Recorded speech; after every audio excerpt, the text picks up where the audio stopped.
Bonsoir, nous sommes ensemble et en direct jusqu'à 1h30, jusqu'à 1h du matin, 2h30 de direct. Moi aussi je vais faire un peu de rap, tiens, pour prendre le temps de se parler, de se comprendre, de s'entraider. Alors surtout si vous vous sentez un peu seul, ne restez pas isolé avec des questions qui tournent en boucle peut-être dans votre tête. Venez en parler avec nous au 39 21, la ligne est ouverte.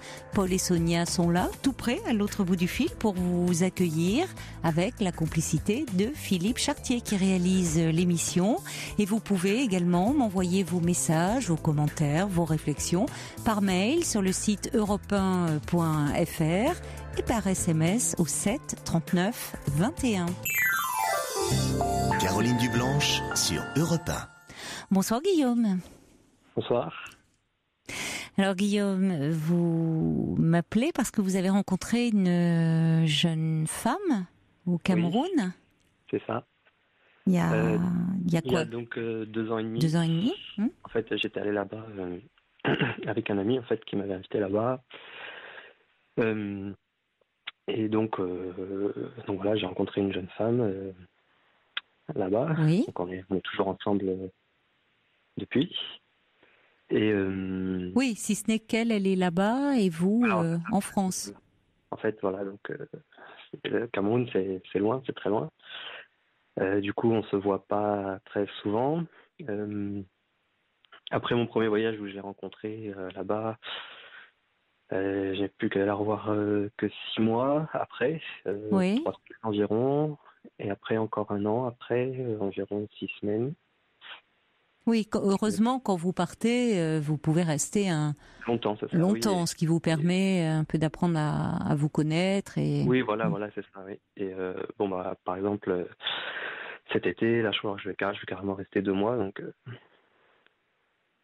c'était bien. Oui, c'est très bien.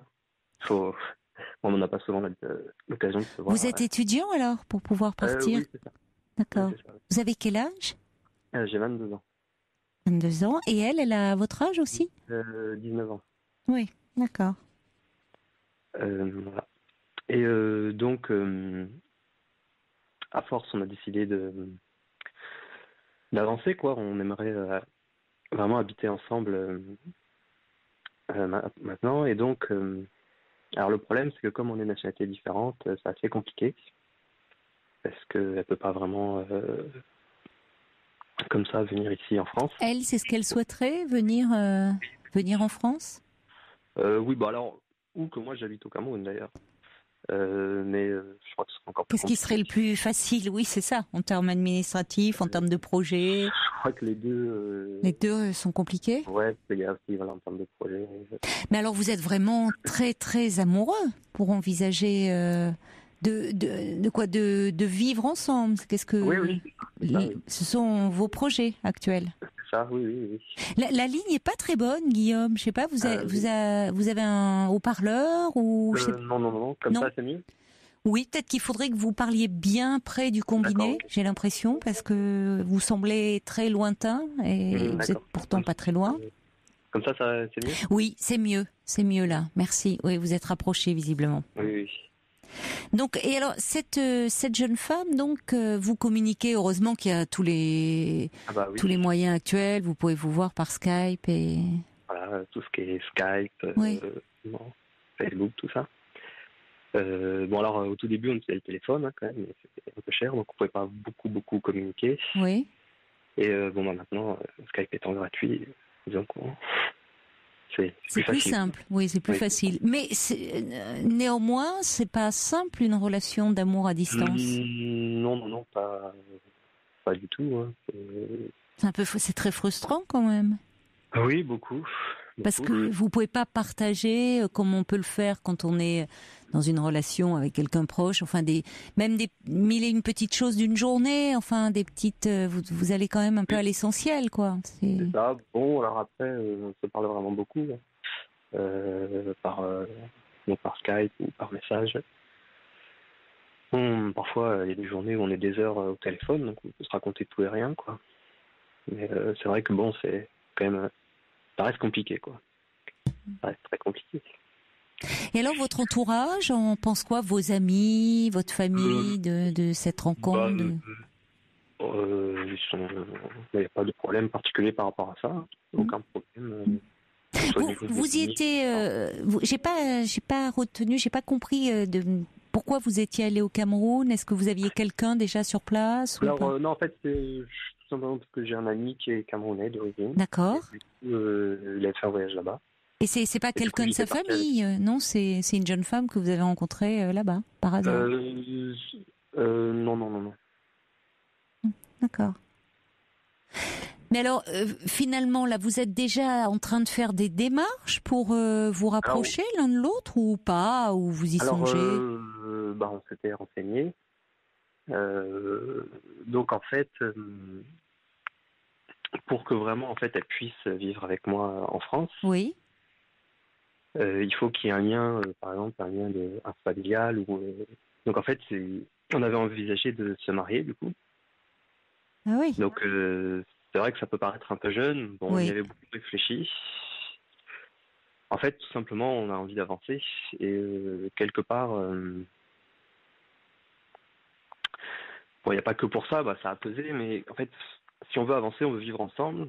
Quelque part, il n'y a pas vraiment d'autre solution. Et oui, c'est ça met une pression. C'est ce qui est dommage. C'est-à-dire que là où vous pourriez vivre ensemble, comme font les gens aujourd'hui, hein, jeunes ou moins jeunes, voir si vous vous entendez bien ensemble, comment ça se passe. Oui. Là, pour accélérer les démarches, pour que votre dossier vraiment soit pris en compte, ça passe le mariage et c'est quand même un peu lourd comme engagement. Je sais, oui, on y a bien réfléchi. C'est un sacré engagement, mais bon, c'est aussi. Ce qui est compliqué, je trouve, c'est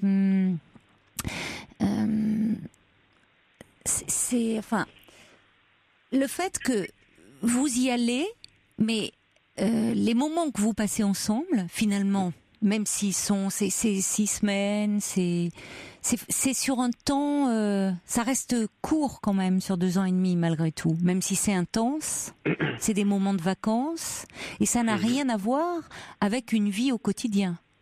Oui. C'est là où parfois on voit soit que le lien se renforce et que vraiment les deux personnes sont prêtes à former un couple, ou soit on se rend compte vraiment des choses compliquées et c'est là où je trouve que ça fait beaucoup de choses dans la. Enfin, je sais pas si vous êtes prêts, vous, à sauter le pas, à vous marier comme ça. Au fond, un peu un seul saut dans l'inconnu, ce que faisaient les générations d'avant, hein, vous me direz, mais c'est vrai. Oui. Et avant, on ne vivait pas ensemble, hein, les gens se marient. Mais ils se connaissaient via les familles, enfin, c'était peut-être plus. Oui, on y a réfléchi, c'est un choix. On savait que c'est pas rien, mais. Non. Même beaucoup. Parce que vous êtes tout jeune, 22 ans, elle 19 ans. Mais bon, après tout, il y en a d'autres qui se marient jeunes aussi. Hein. Parlez bien, Guillaume, parlez bien dans le téléphone, parce que je vous entends, j'ai l'impression que c'est vous qui êtes au Cameroun, là. Hein. Je vous entends loin, mais loin. Essayez vraiment de parler dans le combiné, s'il vous plaît, parce que ça rend la communication un peu difficile. D'accord ? Comme ça, c'est bon. C'est pas terrible, hein. Il faudrait changer de portable, j'ai l'impression, mais essayez bien de parler, oui, devant, parce qu'il y a des moments où je vous sens un peu loin. Et cette jeune femme, alors elle a 19 ans, elle est étudiante, oui, c'est ça. Elle est étudiante, elle? En fait, le système est un peu différent là-bas. Donc en fait, à 19 ans, là-bas, elle est quand même lycéenne, parce qu'en fait, c'est... en fait, en gros, il y a un diplôme à passer et quand on l'a pas, on peut redoubler indéfiniment. Bon, elle me disait que dans sa classe, elle avait des gens qui avaient 25 ans, qui avaient des enfants. Enfin, c'est différent, quoi. Donc, D'accord. Et elle vit au sein de sa famille? Oui, oui. Ouais. En même temps, quand je vous pose la question, on sent bien, d'ailleurs, je ne sais pas d'ailleurs pour quelle raison vous m'appelez pour en parler ce soir, c'est quand même que vous vous posez quelques questions, parce que vous dites bien que vous réfléchissez à toutes les solutions pour pouvoir vous rapprocher, parce que cette relation à distance, vous vous rendez compte au fond l'un et l'autre que si ça continue comme ça risque de mettre un peu votre amour à l'épreuve, non? Mhm. Donc, une des solutions qui vous paraît la plus simple, entre guillemets, serait de vous marier. Mais au ton de votre voix, je sens quand même que vous vous posez des questions, vous aussi, là-dessus. Ah bon? Bah oui, je vous sens pas débordant je peux pas dire d'enthousiasme, mais je sais pas, de dire, Bon. oui, voilà, je vais me marier. On sent En fait, une petite hésitation quand même, ce que je peux comprendre. oui, moi personnellement, c'est pas. Enfin, moi, je suis vraiment enthousiaste à l'idée. En fait, le problème, pourquoi j'appelais, c'était, Alors, dites-moi. en fait, on a essayé de se marier cet été dernier là, et en fait, c'est compliqué parce que comme on est de deux nationalités différentes, moi, il me faut en fait une autorisation de l'ambassade de France au Cameroun pour me marier.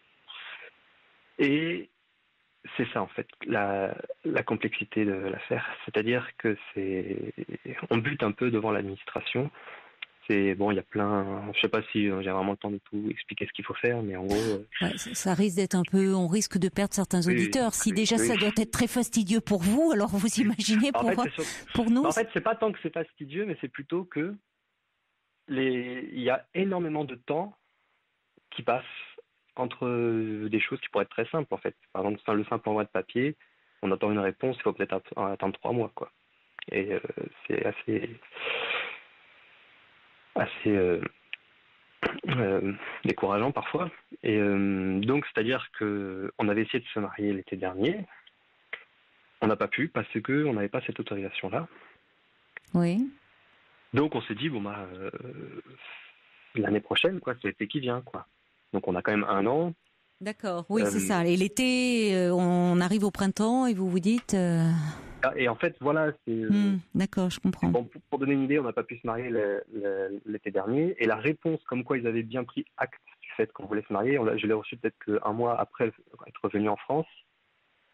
Bon, après, il y avait un rendez-vous, ça a été très long à obtenir. Elle est allée là-bas, on lui a posé des questions, ça, c'est pour savoir au niveau de nos projets. Bon, en gros, c'est pour éviter les mariages blancs, tout ça. On peut comprendre en même temps que c'est dans ces délais très longs, c'est peut-être aussi une façon de mettre un peu des bâtons dans les roues, y compris volontairement, pour amener les gens vraiment à réfléchir sur leurs décisions, parce qu'au-delà des mariages blancs, il peut aussi y avoir avec un amour, là il s'agit pas de remettre en question, on vous sent, vous êtes sincèrement épris de cette jeune femme et elle à n'en pas douter aussi, mais c'est vrai que c'est jamais simple de s'exiler, enfin de quitter, comme vous dites, c'est très différent, c'est un univers extrêmement différent, tout est différent.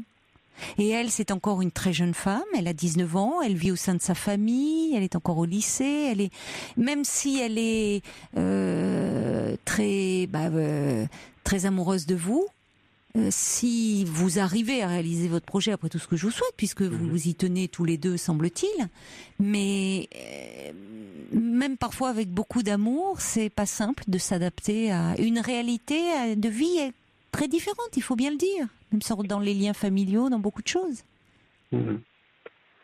Surtout, vous, vous êtes étudiant, c'est-à-dire, et elle, donc ne travaillons pas, c'est-à-dire vous aurez un peu une aide de vos familles alors, pour pouvoir vivre ensemble, avoir un logement. Oui, ça pouvait être, en fait, par exemple, le temps que je travaille, on pouvait habiter chez mes parents, par exemple. Mes parents étaient d'accord. Oh là là, ils sont compréhensifs, hein, vos parents. Oui. Hein. Ils sont formidables, je trouve, vos parents Ils sont pas un peu inquiets pour vous de vous voir vous lancer comme ça si jeune, parce que... Si, ça les a surpris en tout cas. c'est normal. Moi-même, on m'aurait peut-être dit ça il y a quelques années. C'est vrai que c'est surprenant, mais bon. Et s'il n'y avait pas, par exemple, si vous poursuiviez votre idée de vivre ensemble, mais que ça ne passe pas par le mariage, vous pensez vraiment là que ça serait très compliqué qu'elle vienne ici vous rejoindre, s'il n'y a pas un statut légal? C'est encore plus compliqué. On avait essayé. Bon, par rapport au fait qu'elle puisse venir étudier, c'est encore plus compliqué. Enfin, disons qu'il y a beaucoup de sélections, c'est quasiment impossible en fait. Bon, puis alors que elle vienne ici, le visa touristique c'est très difficile à obtenir, beaucoup plus difficile que pour moi en fait. Non. D'autant qu'elle a déjà même demandé. Souvent, quand on le demande une fois ou deux fois, c'est refusé la première ou la deuxième fois. Malheureusement, pour toutes ces formalités, là, moi, je ne peux pas vous être d'une grande aide. À moins qu'il y ait quelqu'un de l'ambassade de France au Cameroun qui écoute Europe 1, c'est fort possible, et qui se dise, tiens, j'ai envie de donner un coup de pouce à ce jeune homme bien sympathique et de lui faciliter les choses.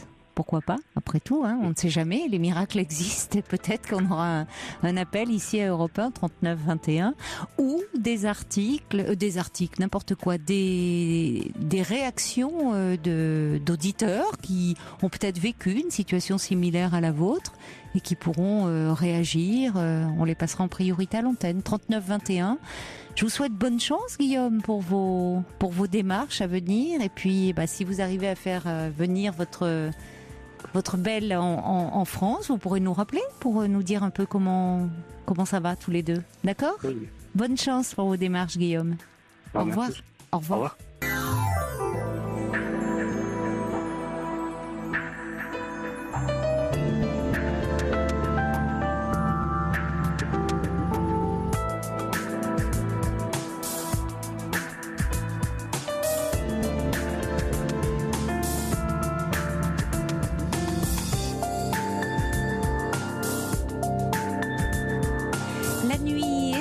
Sur Europe 1, nous sommes ensemble et en direct jusqu'à 1h du matin. La ligne est ouverte au 39 21.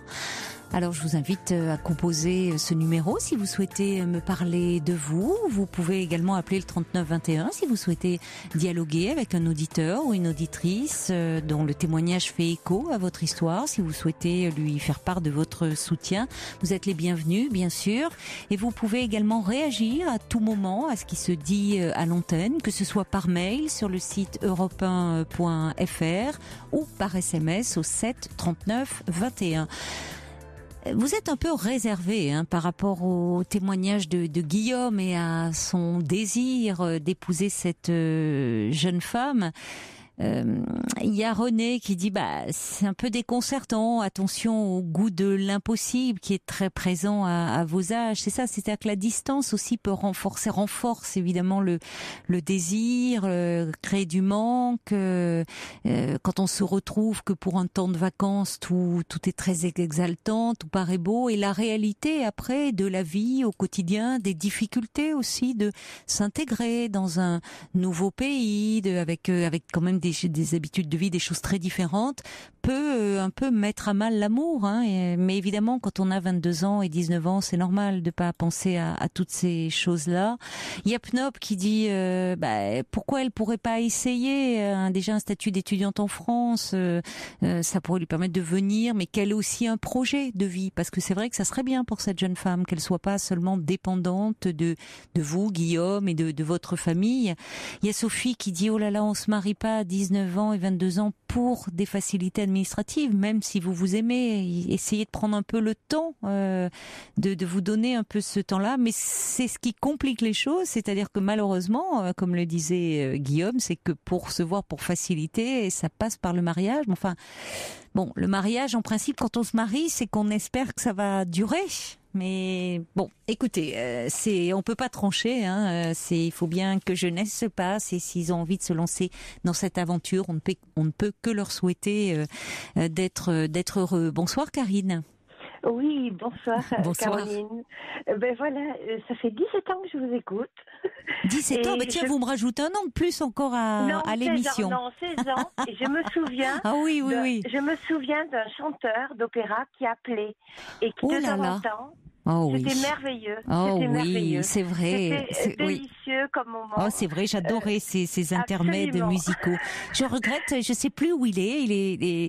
Et peut-être je fais un petit appel comme ça s'il écoute, Ah, mais parce ce serait que bien qu'il se manifeste. ah oui, Parce que j'adorais sa petite intervention. Hmm. C'était délicat et Je me souviens pas, mais délicieux. c'était un prénom composé et c'est vrai qu'il nous appelait souvent quand il était, souvent il était à l'hôtel, il était en province, en tournée et à chaque fois je lui disais allez chantez-nous quelque chose et bon il disait qu'il allait se faire expulser à force, mais c'est vrai que c'était délicieux. C'est bon, on l'embrasse, il écoute et puis on Absolument, aimerait bien le entendre. une pensée à lui. Alors j'ai beaucoup de trac, j'ai le cœur qui tape, c'est terrible. Oh non, J'ai ça va l'impression aller. Donc voilà, Vous n'avez jamais j'appelais. appelé, vous êtes à Non, l'écoute jamais. depuis les débuts et je vous en remercie, Absolument, mais vous jamais. n'avez jamais appelé, d'accord. Absolument, je suis toujours à l'écoute, mais jamais appelée. Et voilà, en fait, j'ai 50 ans et je suis dans un bilan, je fais pas un bilan, c'est bien de ma vie et professionnelle. Et jusqu'à maintenant, j'ai eu un parcours atypique professionnel, assez atypique, et des épreuves de vie aussi, de la vie de tous les jours. Donc voilà, et je suis allée voir aujourd'hui mon conseiller professionnel, enfin à Pôle Emploi, le Oui. conseiller, Oui. et voilà, je serais intéressée pour être coach de vie parce que j'ai été auxiliaire de vie.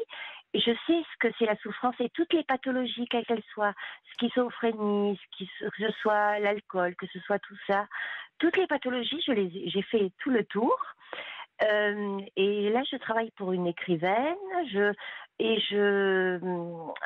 m'occupe d'elle de toutes les façons, aussi d'un jeune homme qui est autiste et aveugle. Mais je peux plus, j'ai 50 ans et je peux plus faire trop de ménage. Donc j'aimerais aller vers plus de relationnel. Et le problème, c'est coach de vie, c'est bien pompeux comme dénomination. Ça veut tout et rien dire, Oui. mais j'aimerais aller à l'essentiel et trouver un stage et m'entretenir avec quelqu'un qui a eu cette expérience de coach de vie. Mais vous savez, comme vous dites, ça veut tout dire et ne rien dire. Absolument, mais les coachs de vie, vous allez avoir plein de gens qui se lancent comme ça, qui souvent n'ont aucune formation. Et moi, coacher quelqu'un pour optimiser un peu des compétences qu'il a déjà, pour lui donner confiance en lui, bon, c'est une chose. Ça surfe sur la vague du développement personnel. C'en est une autre de prendre en charge les pathologies dont vous me parlez. Vous avez cité la schizophrénie, l'autisme, les problèmes d'alcool. Là, ce sont pas des coachs qui peuvent prendre en charge ces problèmes-là. Pardonnez-moi, quand on travaille en auxiliaire de vie, on rencontre tout profil. Bien sûr, c'est vrai. Oui, tout à fait. Et on doit s'adapter. Et mon parcours de vie, m'a appris beaucoup de choses, les épreuves de la vie. Et je suis, en même temps, j'ai ce côté, j'ai une pathologie moi-même, j'ai une porosité au monde environnant. Ce qui est un potentiel qui, à une époque, m'amenait vers des difficultés, mais qui maintenant m'amène vers, au contraire, m'amène vers quelque chose de... J'arrive à distancier, je ne prends pas le mal des autres, voilà. Donc mais vous savez déjà, être très sensible à autrui, c'est pas une pathologie. Hein. Je vous arrête tout de suite. Ça peut être parfois un peu handicapant parce que on souffre pour les autres, mais c'est pas une pathologie. Alors maintenant, j'entends votre désir finalement d'être dans quelque chose de l'humain, de la relation aux autres. En même temps, mais moi, je n'aime pas si vous voulez, le côté. Je suis, c'est vrai, très sceptique par rapport à toute cette mode autour des coachs. Il y a des coachs de tout pour ranger votre maison, vos armoires. Bon, très bien, s'ils se limitent à ça, qui s'occupent pas trop de l'humain, alors. Vous voyez, Mais ce que j'aimerais, c'est entendre peut-être des gens qui vont à l'essentiel, qui sont des professionnels. Parce que il y a beaucoup de charlatanisme, enfin pas de. Mais s'il y a beaucoup de charlatans, vous avez prononcé le mot. Oui, vous avez prononcé le mot. Et ce que j'aimerais trouver, c'est une formation vraiment adéquate sur l'humain, où en face, où il y ait vraiment une formation sur la relation inter et intra avec l'autre. Mais quand vous, par exemple, dans les métiers tels qu'auxiliaire de vie, il y a des formations qui sont faites où on ne vous demande pas, par exemple, de prendre en charge dans ce que vous faisiez là. C'est-à-dire toutes ces personnes que vous rencontrez, c'était dans le cadre de votre métier où vous dites vous ne pouvez plus faire le ménage. Donc c'est-à-dire que vous travaillez à domicile auprès de personnes qui étaient inscrites auprès d'une association, d'une structure. C'est ça ? Même pas. Non, même pas. C'est moi qui propose mes services. Voilà, tout à fait. En individuel, vous, d'accord. En individuel. Et vous avez rencontré donc à travers vos entretiens, enfin des personnes qui étaient comme ça dans des problèmes personnels. Absolument. Bon. Et c'est par relation que j'ai effectivement, et depuis des années en fait, je fais ça. Mais votre conseillère Pôle Emploi que vous avez vue là, qu'est-ce qu'elle en dit elle de tout ça ? Eh bien, effectivement, elle m'a proposé. On a regardé coach de vie, donc j'ai appelé. La personne n'avait pas l'air très structurée, pas très légitime, je trouve. Ça m'a paru bizarre. Et puis, effectivement, il y a déjà des organismes qui proposent, mais c'est un auxiliaire de vie, c'est-à-dire faire des ménages. Auxiliaire de vie, alors je crois que c'est pas uniquement des ménages, hein. Enfin, il y a quand même, il y a une relation à l'autre. C'est-à-dire que de toute façon, vous savez, à moins d'être c'est-à-dire que j'entends que vous êtes très sensible aux autres, par votre parcours personnel, par l'empathie que vous avez vis-à-vis des autres, et vous aimeriez être dans quelque chose de l'humain. Mais absolument. Vous savez, on ne peut pas s'improviser soignant comme ça. Et d'ailleurs, vous le savez, puisque vous parlez d'une formation et de la nécessité d'une formation, et vous avez bien raison. Alors c'est vrai que du coup, il y a, et c'est bien, vous en êtes consciente, pour beaucoup de gens qui souhaitent, parce que pour des raisons d'ailleurs très personnelles et légitimes, faire une reconversion professionnelle, le coaching, les thérapies, tout ce qui est aussi qui passe par le corps, c'est souvent très prisé. Parce que au fond, on ne demande pas forcément quelque chose de. On peut faire une formation sur quelques semaines, sur quelques mois, des stages, et on peut donc devenir coach ou pratiquer une méthode corporelle. Et il y a des gens qui le font évidemment animés de très bonnes intentions. Mais il y a, comme vous l'avez dit, aussi une floraison de charlatans, de gourous. Il y avait un très bon article d'ailleurs dans le Marianne qui vraiment il disait attention aux nouveaux gourous parce que ça correspond à une demande où on aspire à du bien-être, où les gens ont une quête de sens dans leur vie, de bien-être. Donc il y a un marché malheureusement très juteux pour beaucoup de gens qui ont très peu de scrupules. Et où certains sont un peu, d'ailleurs, y croient, ils sont un peu illuminés. Oui, il y a de tout. Ça va absolument. Donc, c'est vrai que j'imagine que là, c'est pour ça que je faisais un peu oh là là quand vous parliez de la conseillère pour l'emploi, qui vous dit, c'est bien qu'elle entende votre demande, mais quand elle parle de formation dans le coaching, il faut être très prudente, quoi, parce que d'abord, vous pouvez avoir des formations qui vont vous coûter très cher et qui, au fond, vous délivreront pas grand-chose comme diplôme ou comme aide. Donc, il faut être vigilante. Et coach de vie, franchement, je vais vous dire, ça veut rien dire. Quoi. Oui, c'est vrai, absolument. Mais le problème, c'est que j'ai l'impression que là, au niveau des ménages, je ne peux plus. Et je sais que l'aspect humain, le relationnel, ça fait partie de ma vie. De par ce que j'ai vécu et de par ce que vivent aussi, de par la manière dont j'ai été confrontée aux autres, et je me suis adaptée à tout un chacun, mais en même temps, je voudrais avoir quelque chose de diplômant pour ne pas me lancer de façon... On ne plaisante pas avec les. C'est ça. J'entends que là vous en avez assez de faire des ménages. Vous arrivez à un moment de votre vie, vous avez 50 ans, vous aspirez à quelque chose de qui est qui vous correspondent plus, qui aient plus de sens. Et c'est très bien que vous songiez à une formation. Maintenant, c'est vrai que ça mérite, d'y réfléchir évidemment, de prendre le temps de voir finalement qu'est-ce que vous aimeriez faire, vers quel type de public, je mets entre guillemets, vers quel type de personnes vous souhaiteriez aider. Absolument. Le profil, c'est effectivement un profil en même temps qui est au niveau intellectuel, au niveau relationnel, au niveau, parce que là je m'occupe d'une personne qui est écrivaine, mais elle est en même temps, elle a une pathologie, elle a des, mais je m'adapte à sa façon d'être et avec donc voilà, et la personne autiste de l'Asperger, pareil, je m'adapte à l'autisme, je m'adapte parce que j'ai cette espèce de oui, certainement de grande empathie. Empathie et sympathie même. Oui, mais c'est sympathie, une chose et ça veut dire que vous avez cette capacité à ressentir les émotions de l'autre, à les comprendre, à voir si vous êtes très altruiste aussi. Donc ça, ce sont évidemment des qualités que vous pouvez développer.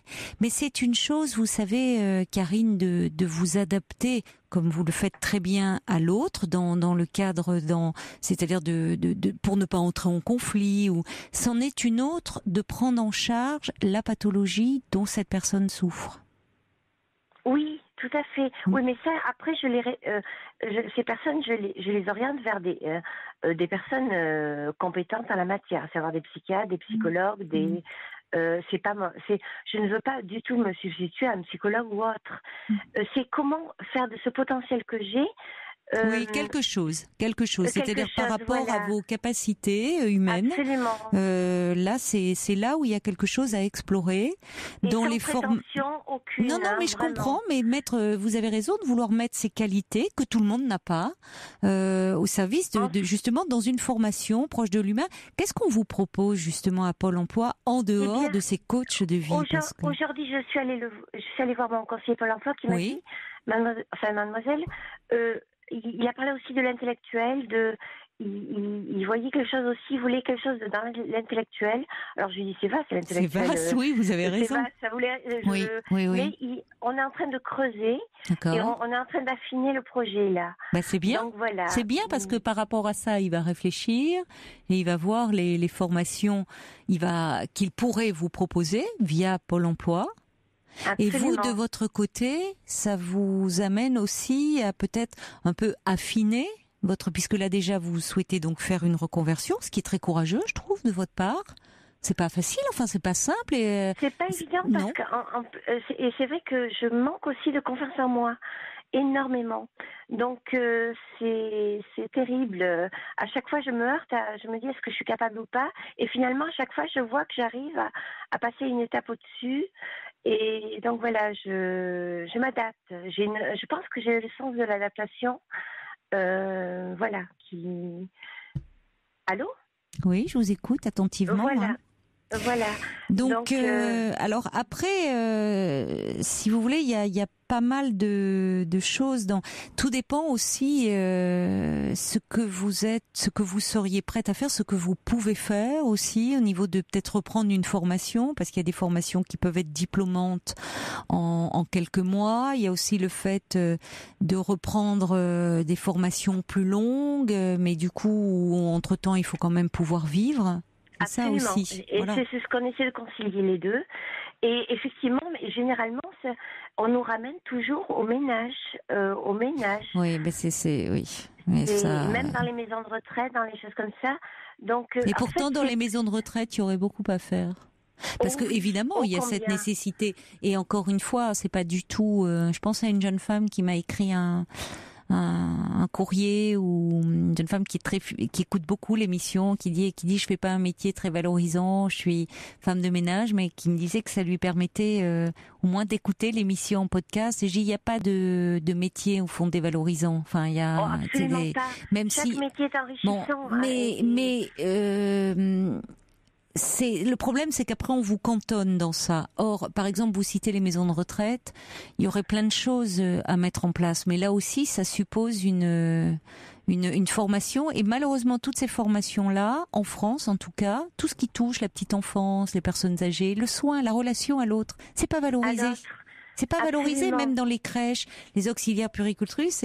C'est souvent des métiers qui sont pas bien rémunérés, qui sont, enfin, les aides à domicile, c'est pareil. Alors qu'on touche à l'humain, on est vraiment et une formation serait même un peu plus pointue, serait parfois nécessaire. Mais l'humain, au quotidien, on utilise l'humain au quotidien. On voit quelqu'un dans la rue. À chaque fois, c'est un échange, un partage. Et ce que je ne veux pas, moi, c'est le coaching. J'ai un ami qui a pris un coaching de vie qu'il paye 83 € ou je sais plus parce que lui aussi fait un bilan de sa vie. Alors, votre amie, elle a consulté quelqu'un qui fait coaching de vie, c'est ça? Qui est coaching de vie. Et je dois prendre contact avec elle, mais donc je ne sais pas comment. Parce que qui prend 80 € quoi, l'heure? L'heure, absolument, c'est délirant. Moi, jamais je me c'est terrible. Parce qu'en plus, c'est pas en une heure qu'on fait un... Mais absolument, des vies, enfin, qu'on peut savoir où on va, quoi. Absolument. Donc voilà. Ouais. Mais ce que j'aimerais, c'est pouvoir apporter un savoir, ce que j'ai appris. En même temps, je ressens la personne. En même temps, j'ai appris à distancier, à prendre du recul aussi par rapport à la personne. Ça a été tout un travail. Donc, voilà. Moi, j'entends très bien votre demande et je trouve ça très courageux de votre part. Maintenant, c'est vrai que, comme je vous le disais, ce que vous sentez, c'est pour ça que vous avez raison, vous sentez bien de parler d'une formation, c'est-à-dire que, et surtout si vous me parliez de porosité émotionnelle et vous disiez une pathologie, c'est pas une pathologie, vous avez une grande sensibilité.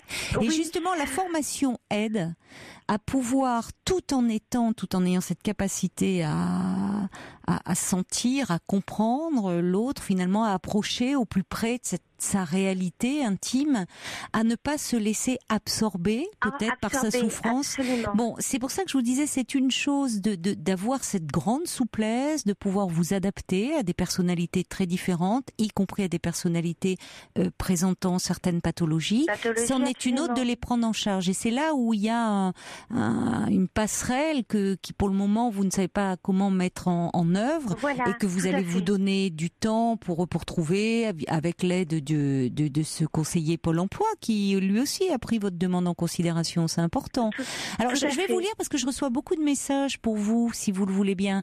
Il y a Bambi qui dit que si vous justifiez d'au moins 3 ans d'expérience, alors, en rapport direct avec la certification visée, non, mais vous pouvez prendre une validation des acquis et faire un bilan de compétences. C'est-à-dire ce que fait votre ami via ce coach, mais peut-être moins cher en passant par Pôle emploi. Oui. Il y a Candice qui dit pourquoi ne pas voir du côté de l'école d'aide-soignant? Ce qui veut dire, vous voyez, quand je disais reprendre une formation, c'est vrai que là, ça dépend aussi qu'est-ce que vous pouvez faire par rapport à votre vie personnelle, par rapport au niveau matériel aussi. C'est-à-dire que faire une école d'aide-soignant, ça veut dire que il va falloir à un moment investir dans une école, dans une formation. Je sais plus, aide-soignant, c'est 2 ans, je crois. J'ai plus de. Donc, oui, 2 ans à peu près. Voilà, donc il faut pouvoir le faire, mais peut-être que Pôle emploi peut vous trouver un financement pour cette formation. Il y a Pépita qui dit qu'il y a les aides médico-psychologiques, donc une formation AMP, puisqu'on vous parlait des maisons de retraite. Oui. Vous voyez, donc vous pouvez là peut-être noter quand vous reverrez votre conseiller Pôle emploi, voir ce qu'il est possible. Est-ce que il pourrait vous proposer des formations, voir un moyen d'avoir des formations qui soient rémunérées ou enfin qui vous permettraient quand même de vivre à côté. J'ai beaucoup de personnes qui disent une formation aide médico-psychologique, puisque Alice dit il y a maintenant des AMP en maison de retraite, des aides médico-psychologiques. Peut-être que ça pourrait vous convenir. Oui, parce que jusqu'à maintenant, en fait, je fonctionnais par rapport à un relationnel et je m'adaptais à la demande. J'ai bien compris. Donc voilà, et en fait, ça tourne même aller chercher des vêtements. Quelqu'un qui a une personne qui a grossi, trouver des vêtements adéquats qui lui aillent bien. Ça peut aller, même suivre. Je ressens si la personne a pris trop de médicaments ou pas. ça va, c'est varié. Comme c'est-à-dire parce que vous prenez votre métier très à cœur et vous ne vous contentez pas de faire, c'est-à-dire ce pour quoi vous étiez venu, c'est-à-dire faire l'entretien de la maison, absolument. Mais vous nouez un lien avec ces personnes dont vous sentez proche. Mais je vous dis après, vraiment tout ce qui touche là déjà pour les personnes elles-mêmes, pour ne pas oui, je vais dire faire de dégâts, c'est-à-dire même en voulant bien faire, on peut faire savoir, absolument. Au fond, connaître ses limites, hein, c'est-à-dire ne pas s'improviser soignant et sauveur. Et pour soi-même, j'ai envie de vous dire aussi, Karine, parce que côtoyer la souffrance psychique, la pathologie, parfois psychiatrique, n'est pas sans incidence sur notre propre fonctionnement. Donc, c'est important aussi de connaître tout ça. Absolument, même organique, ça peut effectivement... mais j'apprécie... Il y a Françoise, voyez, qui dit, c'est vrai, on ne peut pas s'improviser accompagnant comme ça. Françoise, qui est infirmière et qui, là aussi, dit, c'est important vraiment d'avoir une formation et de réfléchir à ce que vous pouvez faire. Alors, qu'est-ce que j'ai d'autre ? Il y a Dominique qui reparle de cette validation des acquis d'expérience, la VAE, pour obtenir... Alors, Dominique dit un diplôme d'AVS, auxiliaire de vie sociale aussi. Vous pouvez noter peut-être. J'ai passé le diplôme. J'ai réussi le Ah c'est bien, bravo. Mais l'oral, et j'étais pas prête pour le faire. D'accord. Parce que j'avais très peur de rentrer dans une institution et que ce soit en fait... ça n'allait pas avec le profil de personne que on me proposait du ménage pur. Oui, d'accord. Donc voilà, j'étais en... Donc voilà, c'est pour ça que c'est très difficile en même temps. Qu'est-ce que j'ai ? Alors Dominique, oui, j'étais en train de vous lire sa fiche parce que justement, c'est quand même encourageant. Elle, Will, je ne sais pas d'ailleurs, à 52 ans, a fait une VAE, une validation des acquis d'expérience il y a 7 ans et a eu son diplôme. Donc bravo. Oui, Dominique, c'est une auditrice. Voilà. Donc vous voyez, elle s'y est mise aussi comme vous, un peu sur le tard, et ça a marché. Alors il y a Sergio qui dit pourquoi pas vous rapprocher d'une association, peut-être aussi tournée vers les autres. Alors évidemment, si c'est en bénévolat, ça ne vous fera pas vivre, mais Sergio a raison aussi. Vous pouvez mettre votre empathie au service des autres. J'ai fait beaucoup de bénévolat, Secours Populaire, Emmaüs. Oui. Mais là, vous cherchez quelque chose vraiment d'une formation. Alors, il y a Valérie qui envoie un petit message, qui suit une formation, elle en coaching, Valérie, et qui vous laisse son numéro de téléphone si vous le souhaitez, qu'on pourra vous communiquer avec grand plaisir. Hors antenne. Avec grand plaisir. Donc voilà, qu'est-ce que j'ai les possibilités, quelqu'un qui parle des aides-soignants, des auxiliaires de vie sociale. Bon, peut-être voir un petit peu en fonction, vous aussi, pour, je vous dis, affiner un peu votre demande et vous lancer dans une formation. Ma problématique, c'est que je vois qu'au niveau organique, au niveau, j'ai mal aux hanches, j'ai mal. Ça devient compliqué. Et voilà, ça devient un peu compliqué. Je peux pas faire que du ménage pur, et en même temps, il y a des choses. J'essaie d'exploiter ce qu'il est possible de faire, quoi. En tout cas, c'est ça. Vous êtes physiquement, ça devient, c'est dur, c'est éprouvant, évidemment, de faire des ménages. Hein, vous avez le désir d'être plus dans la relation à l'autre. Le relationnel. Après, il faut voir par rapport à, je vous dis que vous avez eu raison en voyant avec ce conseiller ou cette conseillère pour l'emploi qui a été qui vous a bien reçu et qui a été très aidant, je trouve, dans votre démarche, qu'il a prise en considération. Absolument. Ce qui est sûr, c'est que je ne veux pas improviser on ne peut pas se permettre d'improviser avec l'autre. Il faut avoir toute chose demande un diplôme et une formation.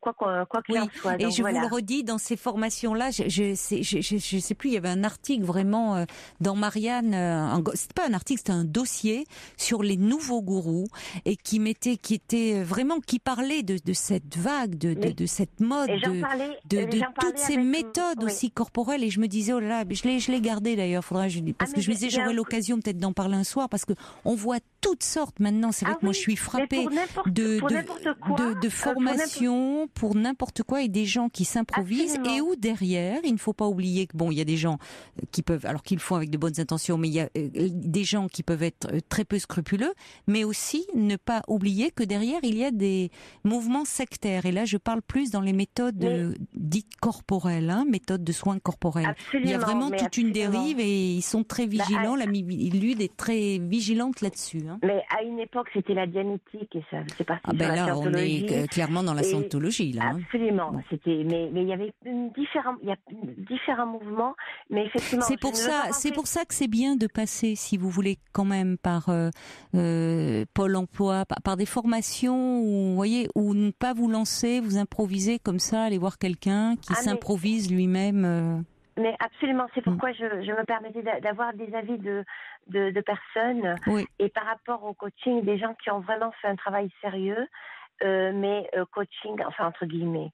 Mais je vais voir, effectivement, je vais essayer de voir par rapport aux vous savez, par rapport aux emploi. maisons de retraite, puisque vous en parliez, il y a vraiment une demande. Alors évidemment, après vous vous présentez aujourd'hui par rapport à votre expérience. Qu'est-ce qu'on va vous proposer? De faire des ménages. Et c'est pas la maison de retraite, c'est pas là si vous présentez comme ça qui va vous encourager, enfin qui va vous dire oui, allez-y, faites une formation. Mais en revanche, Pôle Emploi peut vous aider en disant il y a une demande là dans ce secteur et il y aura de plus en plus une demande dans ce secteur et il y a beaucoup de choses à mettre en place au niveau de la relation de soins et peut-être que vous y trouveriez, que vous pourriez mettre ces qualités, votre altruisme, votre empathie au service de personnes. Mais depuis toute petite, en fait, ça m'a toujours interpellée, effectivement, l'aide à autrui. Bon, alors vous avez raison de voir et d'y réfléchir. Oui, c'est courageux de votre part. Mais merci à vous de m'avoir éclairé. De rien, Karine. On va vous donner, peut-être qu'on aura des contacts à vous transmettre hors antenne. Vous pouvez aussi réécouter en podcast, si vous n'avez pas pu noter là tout ce qui se disait. Et puis hors antenne, on vous donnera aussi les coordonnées donc de Valérie, qui elle fait justement une formation en coaching et qui pourra vous en parler si vous le souhaitez. D'accord ? Écoutez, je vous remercie beaucoup, Caroline. C'est moi qui vous remercie de votre confiance. Bon courage dans vos démarches et puis vous pourrez nous donner de vos nouvelles alors quand vous aurez peut-être entrepris une formation, trouvé quelque chose qui vous correspond. D'accord ? Avec grand plaisir et merci pour tout ce que vous faites, vraiment. Merci Karine, ne raccrochez pas surtout. D'accord, au revoir. Très bien. Au revoir. Merci. Au revoir.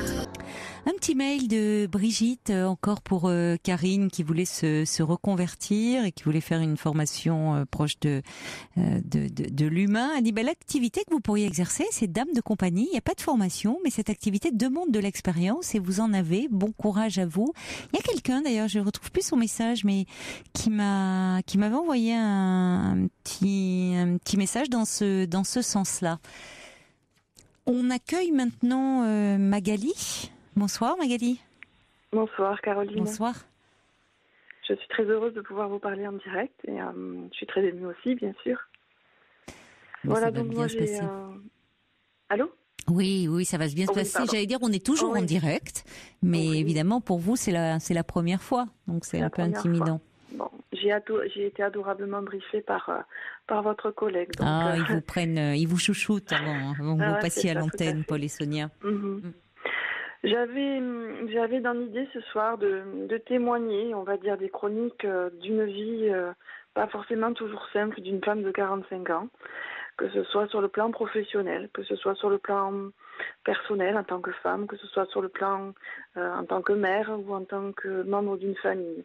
Voilà, il y a plusieurs combats à mener à chaque fois. Et c'est parfois des situations qui se complexifient très vite.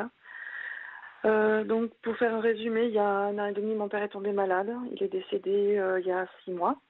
Donc, la prise en charge d'une personne âgée à l'hôpital, c'est très compliqué. On est vite confronté à des considérations des services hospitaliers, des prises en charge EHPAD, etc., qui sont pas faciles à mettre en place. Donc, dans ce contexte, avec ma fratrie, c'était pas toujours l'harmonie, on va dire, parfaite. On s'est retrouvés le nez contre le mur parce que mes parents n'avaient pris aucune disposition. Donc, c'était fastidieux de faire face à tout ça. Donc, il y a eu beaucoup de tensions, des tensions et des moments assez difficiles, notamment avec ma sœur. Et là, donc, on n'a pas vu le vent venir, même si on aurait pu s'en douter. Aujourd'hui, c'est ma mère qui a besoin de soins médicaux. Elle a fait une chute, fracture du col du fémur. Et Elle est hospitalisée, là, votre maman? Elle est actuellement en convalescence, oui. D'accord. Donc, en fait, on est encore dans l'embrouillamini gigantesque de la succession de mon père, les reversions de retraite, l'administration, etc., que nous voilà confrontés à nouveau devant un autre problème complexe, pas tant sur le plan médical, mais sur plutôt une prise en charge, on va dire, psychologique. Ma mère, fait preuve d'une certaine défaillance psychiatrique. Donc c'est pas facile à accepter. Depuis qu'elle a perdu votre père, enfin, depuis qu'elle se retrouve seule ou déjà non, avant? il y avait quand même de la latence dessous. Bien sûr, il y a eu des décompensations. Ah oui, ça, et puis ça elle n'a n'a pas jamais aidé. pris soin d'elle. On avait du mal à mettre des choses en place autour d'elle parce qu'elle ne se laissait pas faire. Elle a un fort caractère. Voilà. Donc aujourd'hui, on est confronté à nouveau à ce problème. Par présence d'esprit, heureusement, comme ça fait quand même 2 mois et demi que je m'occupe un petit peu de dépatouiller toute cette administration, je tiens au courant mes frères par mail, c'est facile, c'est pratique. C'est vous qui avez pris en charge essentiellement? Oui, parce qu'il fallait bien que quelqu'un le fasse. Mais vous êtes... Parce qu'il fallait à la fois être assez pragmatique, efficace, avoir un peu de ténacité pour s'y mettre et laisser à un moment donné ses émotions de côté. Or, c'est jamais simple. Quand vous voyez vos parents décrépir à petit feu, c'est juste à un moment donné pas évident. C'est parfois à la limite de l'insupportable parce que ce sont vos parents et qu'ils méritent la dignité pour leurs vieux jours et que c'est pas facile à établir. Donc, j'ai été claire aussi avec ma sœur. Je lui ai écrit un long mail dans lequel je continuais, moi, à rester ouverte d'esprit. Voilà, je cultive l'ouverture d'esprit et ça nous permet aujourd'hui, malgré tout ce brouillard, de reprendre un peu contact. Donc il y a des choses positives qui émergent un petit peu de toutes ces situations compliquées. Et pour couronner le tout, j'avais pas de vie amoureuse jusqu'à maintenant. J'ai fait une rencontre il y a quelques semaines, quelques mois. Et là, ce soir, pour une petite dispute, une broutille de rien du tout, je me suis fait quitter comme ça, à brûle-pourpoint, de but en blanc. Et là, c'est pareil. Je suis en train de garder l'esprit ouvert pour me dire non, je ne vais pas me laisser décourager. C'est pas parce que celui n'a pas réussi à m'aimer ou c'est pas parce qu'il pète un câble quelque part que je dois remettre en question moi tout ce que j'ai évolué depuis toutes ces années. Et pour essayer de faire la part des choses le plus objectivement possible. Oui, vous essayez de prendre, on sent, malgré tout ce que vous traversez là, qui est très bouleversant. Comme vous dites, c'est jamais simple déjà de voir ses parents diminuer. Là, vous venez de perdre votre père, maintenant c'est votre mère dont il faut s'occuper. Enfin, tout ça, c'est des moments de vie qui entraînent des remises en question importantes, parce que tant qu'on a nos parents, ça conserve en nous une part d'enfance encore, on peut s'autoriser presque ça, et là ça fait, j'allais dire ça fait grandir, on grandit avant, mais il y a comme en accéléré, il y a quelque chose, grandir ou devenir adulte presque, il y a quelque chose de... On grandit dans une autre dimension, j'allais dire, presque qui touche au spirituel, parce qu'on comprend la préciosité des choses, quel que soit notre passé, on fait des bilans. Quand on voit nos parents comme ça, on accède au pardon, on accède au-delà du pardon et on peut rendre à la personne humaine sa dignité. Donc Parce que vous avez cette capacité à le faire aussi, Magali. On sent que vous réfléchissez beaucoup sur vous-même, sur la vie, sur... tout le monde. Peut-être que votre sœur, avec qui vous avez des rapports plus compliquée, elle est moins dans cette dimension-là aussi. Oui, je sais très bien, j'ai bien conscience de ça, d'autant que sa réaction très virulente du mois d'octobre dernier, je pense que c'était dû plus à une souffrance qu'à une réelle méchanceté ou quoi que ce soit. C'est pour ça que je ne tiens pas à rigueur plus que ça de ce qui s'est passé. Je reste néanmoins prudente et réservée sur les jours et les semaines qui vont arriver. Voilà, et c'est vrai que cette attitude aussi pour mon boulot, j'essaie de réfléchir, de me remettre en question. Donc, Pourquoi? parfois, Qu'est-ce j'ai qui la se passe sensation... dans votre travail actuellement? Au boulot, au niveau travail, là, ça fait 6 ans que je suis à mon poste. C'est une société où on a démarré, on était 3, aujourd'hui on est 6 ou 7. Oui. Voilà, il y a des évolutions, il y a des jeunes recrues qui ont besoin de prendre leur place. Je dois laisser cette place sans trouver non plus la sensation de plus être utile. Donc, Laisser cette place, mais ce qui ne veut pas dire laisser la vôtre non plus. C'est-à-dire, c'est ça, face à ces jeunes loups plein d'ambition, et c'est très bien, mais oui, c'est ça, c'est un peu... C'est apprendre à déléguer aussi, ou apprendre à redéfinir mon poste, et comment je peux le faire évoluer, dans quelle partie je peux encore améliorer les choses. C'est-à-dire, on sent qu'il y a chez vous, vous êtes très compréhensive, il y a beaucoup d'indulgence, on sent une capacité à vous remettre en question. Ce qui est, c'est cette souplesse d'esprit que vous avez, cette ouverture d'esprit, c'est très bien dans les relations comme ça, en général, d'ailleurs certainement. Mais sur le plan professionnel, parfois, on est amené à être plus, vous voyez, même, c'est-à-dire vous avez aussi à défendre quand même un peu vos intérêts entre guillemets et ne pas vous laisser. Oui, je vais utiliser le mot bouffer, entre guillemets, par les autres, vous voyez. Parce que parfois, quand on se montre justement trop... Tout le monde n'est pas animé de bonnes intentions. C'est le monde de l'entreprise, c'est quand même un monde où il y a des conflits, des tensions, des rivalités. Faut pas le perdre de vue, ça. Je le comprends d'autant mieux que j'ai pas toujours eu des relations très douces avec mon patron, entre guillemets, puisque quand j'ai démarré il y a 6 ans... C'était un magasin qui était en train de se remettre d'un incendie, donc toute une situation financière à remonter. Donc c'était aussi du chiffre à faire développer, etc. Donc il y avait rapidement des conflits. Alors est-ce que c'est parce que j'étais une femme ou est-ce que c'est parce que je n'arrivais pas à voir là où il fallait qu'on aille, etc. Donc effectivement, quand l'équipe s'est un petit peu étoffée, j'ai pas forcément systématiquement le soutien de mon patron spontanément, on va dire. Voilà.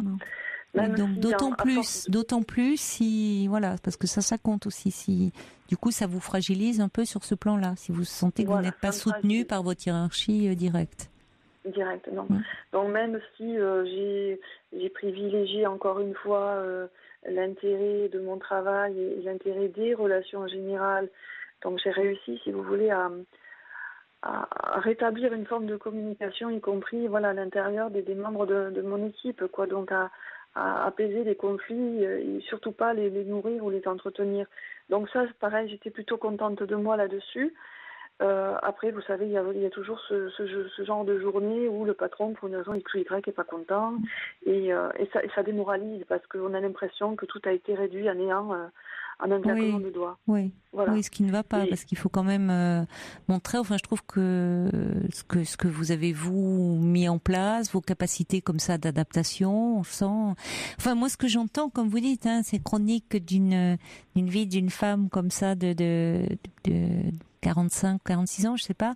Il se passe beaucoup de choses dans votre vie en ce moment, sur tous les plans, sur tous les domaines, entre le décès de votre père, votre maman qui est très fragilisée, qui a besoin elle-même de soutien, il y a eu des décompensations un peu sur le plan psychiatrique, votre travail où vous sentez là aussi un peu une forme d'instabilité. Et puis cet homme, vous m'avez dit comme ça au détour d'une phrase qui venait de vous quitter ce soir, ça fait beaucoup. Ça fait parfois beaucoup. Oui. Alors c'est vrai que ce qui m'aide, c'est la force que j'acquiers au quotidien parce que je fais un peu de méditation, je fais partie de groupes philosophiques, donc c'est vrai que ça fait du soutien, ça aide à se développer à l'intérieur, on va dire, à développer la force intérieure. Je constate aussi que j'ai pu avoir des amis depuis presque 2 ans. Voilà, j'ai mon réseau d'amis qui s'est étoffé. J'ai une vraie vie sociale alors qu'avant je vivais en autarcie chez moi via les écrans d'ordinateur, etc. Donc j'ai des amis dans la vraie vie, j'ai mes enfants qui me soutiennent et même avec qui j'ai une relation fabuleuse. Oui. Ils ont quel âge vos enfants? Le grand a 20 ans et le deuxième 17 ans et demi. C'est compliqué cette période de la vie pour on dit aux alentours de la cinquantaine, parce que il y a à la fois les parents, vieillissant, Oui. et qui parfois, malheureusement, c'est compliqué, le vieillissement, où Tout à fait. il y a des décisions à prendre par rapport à des prises en charge, des soutiens. Ouais. Et puis à la fois les enfants qui, eux, qu'il faut On doit les aussi un peu soutenir dans leurs choix soutenir moralement, financièrement dans accompagner. leurs choix. Et c'est vrai que c'est pas facile de soi de trouver du temps. Donc je sais bien que vous arriviez à consacrer à travers la méditation, les ateliers philosophie, à vous ménager un peu des bulles pour vous. C'est bien que vous arriviez, c'est bien d'arriver à trouver du temps, à vous dégager du temps pour vous. En fait, c'est devenu une évidence à un moment donné. On remet à plat, après une énième déception sentimentale, on remet à plat ses priorités, on les écrit noir sur blanc. Et quand on se rend compte que la partie intérieure ou la partie spirituelle devient aussi importante que les autres, il est normal de savoir y consacrer du temps, comme quelqu'un pourrait être un passionné de sport et s'y consacrer. Il y en a qui font du sport, qui se lèvent le dimanche pour aller courir, faire du vélo. Voilà. Donc, en fait, ça devient quelque part évident, parce qu'à un moment donné, je me retrouve là-dedans. Oui, enfin, moi, je suis admirative quand même dans votre capacité à, à faire face à des événements de vie qui sont pénibles, douloureux, et à votre capacité à mettre à distance, pas dans vos émotions, pas dans vos sentiments, on vous sent très présente, très vivante, mais de faire en sorte de pas être accablé, ou parfois on se dit pourquoi tout. C'est ça, il y a un moment où tout s'accumule, quoi. Il y a toutes les emmerdes, pardonnez-moi la grossièreté, mais qui s'accumulent, et où on a à se dire mais qu'est-ce que j'ai fait? Je trouve que vous avez une capacité comme ça à réfléchir qui, franchement, me bluffe, quoi. C'est pas donné à tout le monde. Parce qu'il faut savoir accepter les événements, faire confiance un peu à la vie. C'est vrai que, comme je vous dis, j'ai trouvé aussi beaucoup de cette force en moi. Donc cette force, quand on la diffuse, cette force, ça s'appelle l'amour, tout simplement, avec un très très grand A. Et on a des amis, des enfants, on a la fratrie qui se ressoude autour de vous, les amis que l'on retrouve à travers l'enterrement du papa, ça y est, on recrée des liens, on garde des choses vivantes. Vous voyez, ça, en fait, il y a quelque chose, une dynamique qui sort de là, quoi. Et c'est cette dynamique que je regarde. Oui, mais vous savez, je vous trouve, on sent dans la façon dont vous parlez des autres, même avec ceux avec qui vous pouvez entrer en conflit, en difficulté. Alors évidemment, ça n'a rien à voir, votre patron, votre sœur. On sent beaucoup d'indulgence et de bienveillance. C'est tellement rare. Enfin, je trouve, vous êtes très constructive. Oui, mais parce que c'est la façon dont j'ai choisi de mener ma vie. Dans cette ouverture d'esprit, parce qu'en fait, les autres, quelque part, quand ils nous blessent ou quand ils nous gênent ou quand ils nous amusent ou nous irritent, ça ne fait que des échos en ce que nous sommes et là où nous devons évoluer.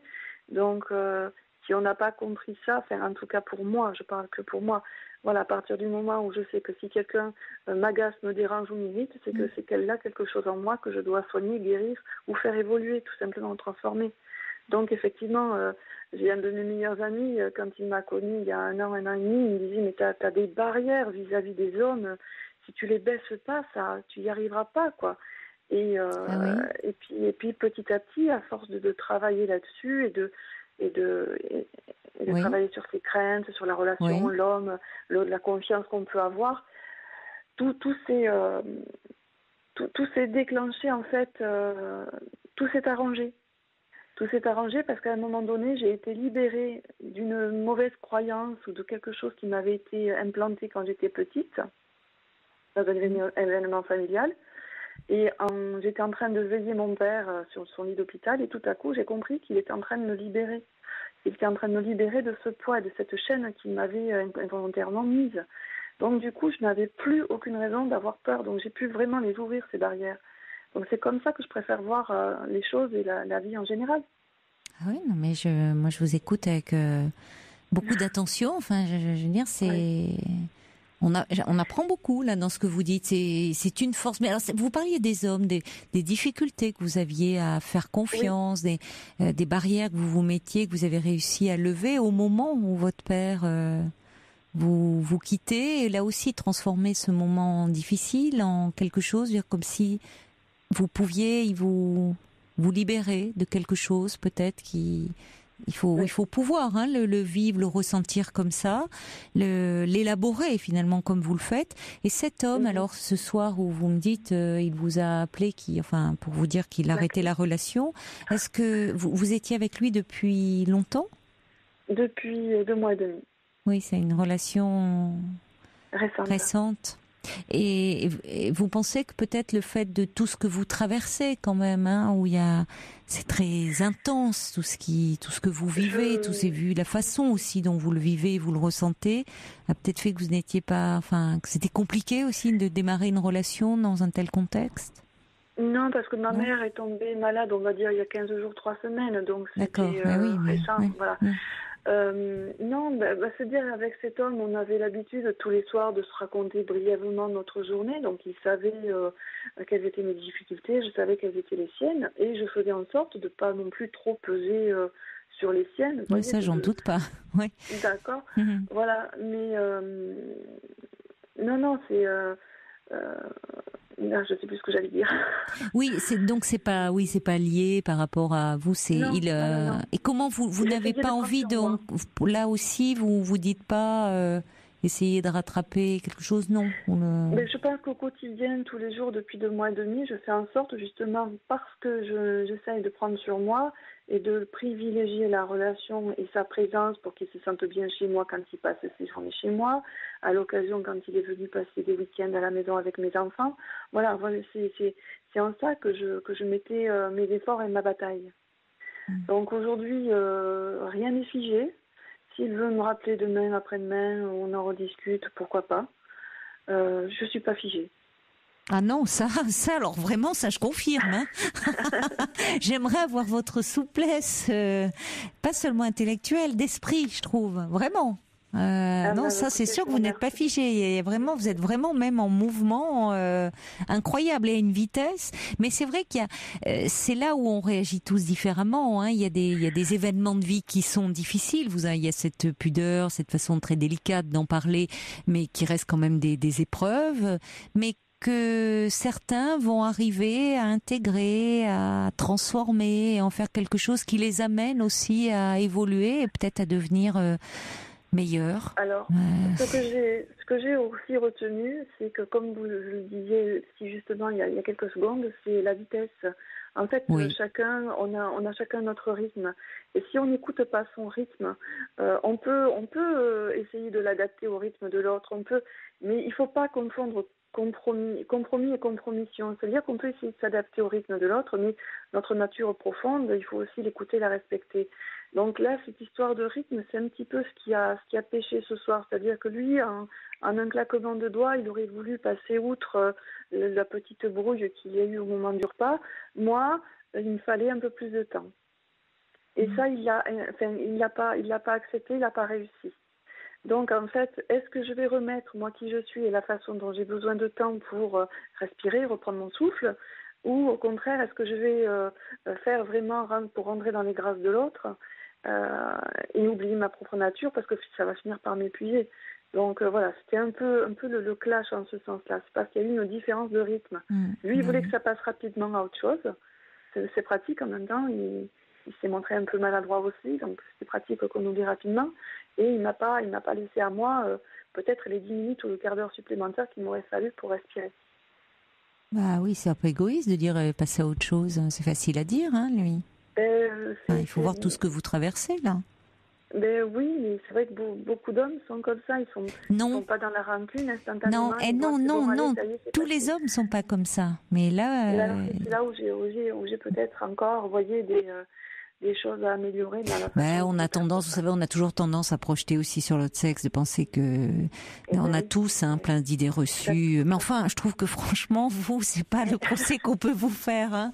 Vraiment, parce que voyez, vous avez commencé en nous disant, Magali, que vous vouliez partager avec nous des moments de votre vie, et en même temps vous voulez partager et ce qui aurait pu être difficile ou devenir lourd, en fait, vous emmenez beaucoup de légèreté, d'espoir et et vraiment, les auditeurs vous remercient parce que j'ai beaucoup de messages, ça leur apporte beaucoup. Il y a Feuille d'érable qui dit, moi j'aimerais bien avoir le même chemin de vie. Félicitations pour tout ce que vous avez dit, tout ce que vous êtes.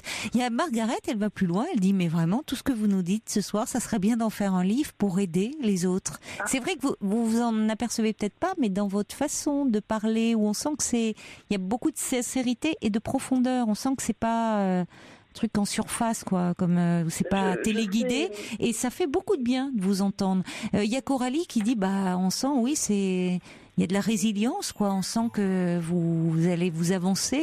Vous êtes dans une belle vitalité. Il y a Richard qui dit, vous avez fait de votre souffrance, de vos difficultés, une telle force intérieure qui se ressent dans votre façon de parler. Il dit, vous avez intégré les enseignements bouddhistes, dit Richard. Bravo, c'est vrai, ça me faisait un peu penser à ça. Je trouve qu'il y a une énorme sagesse. Il y a comment dire, il y avait Myriam qui est à Nantes. Elle dit, elle se retrouve dans votre récit face à la dureté de la vie, et elle dit que dans le milieu professionnel, elle me rejoint un peu. Il faut parfois faire preuve de davantage d'égoïsme. Hein. Dans le milieu professionnel, pas trop développé. Il faut parfois un peu se battre, quand même. Des pistes de travail.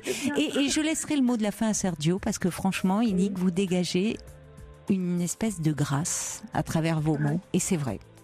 Vraiment, je vous souhaite le meilleur pour la suite, ma chère Magali. Merci pour ces moments que vous avez partagés, que vous nous avez apportés.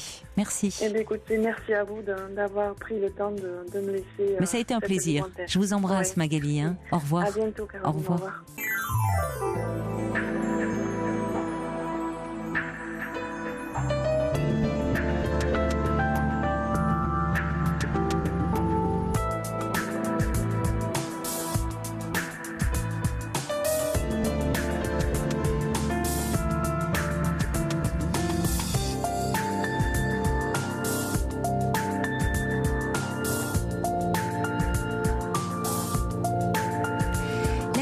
Ouverte au 39-21. Nous sommes ensemble jusqu'à 1h du matin et je vous invite à composer ce numéro si vous ressentez le besoin de me parler ou de dialoguer avec un auditeur ou une auditrice. 39-21. Vos réactions également par mail sur le site europe1.fr et par SMS au 7 39 21. Un petit message aussi trouvé sur la page Facebook par Fifi, un message de Ariel. C'était en réaction à Guillaume qui nous a appelé à 22h30 là, en tout début d'émission, et qui donc était tombé très amoureux d'une jeune femme vivant au Cameroun, et il envisageait de se marier avec elle, ce qui faciliterait les démarches pour la faire venir. Alors Ariel est plutôt optimiste parce qu'elle dit je me suis mariée également pour ne pas être séparée de mon chéri australien que je ne connaissais que depuis 2 mois. Ça va faire 6 ans aujourd'hui. Comme quoi, ça peut marcher. On va aller faire un petit tour, je crois, en Australie tout à l'heure. Non, c'est pas en Australie avec Jamila. Si, on attend un peu parce qu'il est encore très tôt en Australie, donc on la laisse se réveiller en douceur, Jamila. Mais c'est promis, on ira au pays des kangourous avant la fin de l'émission. Mais pour le moment, je crois que c'est Virginie qui est avec nous. Bonsoir Virginie. Bonsoir. Bonsoir. Alors vous avez un peu de mal à trouver le sommeil ce soir parce que vous allez vous faire opérer tout à l'heure, je crois. Oui, c'est Paul ça. vient de me dire ça, oui. Donc, de me faire opérer, oui, tout à fait. Et puis, parallèlement à ça, ça fait 1 mois et demi que j'ai plus de nouvelles de mon fils. Donc, c'est très compliqué pour moi parce que je me sens, ça m'attriste beaucoup et je comprends absolument pas sa réaction. Vous vous êtes disputé? Il y a eu un... Non, absolument pas. Qu'est-ce qui s'est passé la dernière fois que vous l'avez... Il a quel âge, votre fils? 27 ans. D'accord. Et qu'est-ce qui s'est passé la dernière fois que vous l'avez vu? Ou vous lui avez parlé? Il est venu avec sa copine, puisqu'il est, il est avec une copine depuis 5 ans maintenant. Oui. Et rien de particulier, si ce n'est que dernièrement, il y a eu plus ou moins de l'eau dans le gaz avec elle. Et que il m'a demandé ce que j'en pensais. Donc je lui ai dit ce que je pensais effectivement de sa relation. Et sur le fait que effectivement, je pensais pas que sa relation était forcément viable par rapport à l'attitude de sa copine vis-à-vis de lui, vis-à-vis de la relation tout court. Et je ne sais pas si c'est ça qu'il a eu du mal à supporter. Oui, ou peut-être. pas. Oui, peut-être que ça l'a contrarié. Je n'ai plus de nouvelles depuis 1 mois et demi. Il y a 1 an de ça, il m'avait fait la même chose. Mais à l'époque, il n'était pas dans la région, il était sur une autre région, donc il ne m'avait pas donné signe de vie pendant 3 mois. Donc ça avait été aussi un moment très compliqué pour moi. Et c'était pour un problème pareil de petite amie ? Non, il était toujours avec elle, absolument pas, parce que il m'a dit qu'il avait eu un passage à vide et que voilà, et que il voulait pas m'inquiéter, donc qu'il avait préféré effectivement faire le vide, parce qu'à l'époque. Il m'a évoqué le fait qu'au travail, il avait changé de région parce qu'il avait trouvé un autre travail pour lequel il pensait que ça serait bien, dans lequel il se sentirait bien. Et puis au final, à la fin de sa période d'essai, ils l'ont pas gardé. Donc du coup, il m'a expliqué le fait que il a vu un passage à vide avec une grosse fatigue, et puis le fait de s'apercevoir qu'au travail, c'était pas ce qu'il avait espéré, qu'il n'ait pas été gardé, etc. Ça l'avait pas mal perturbé.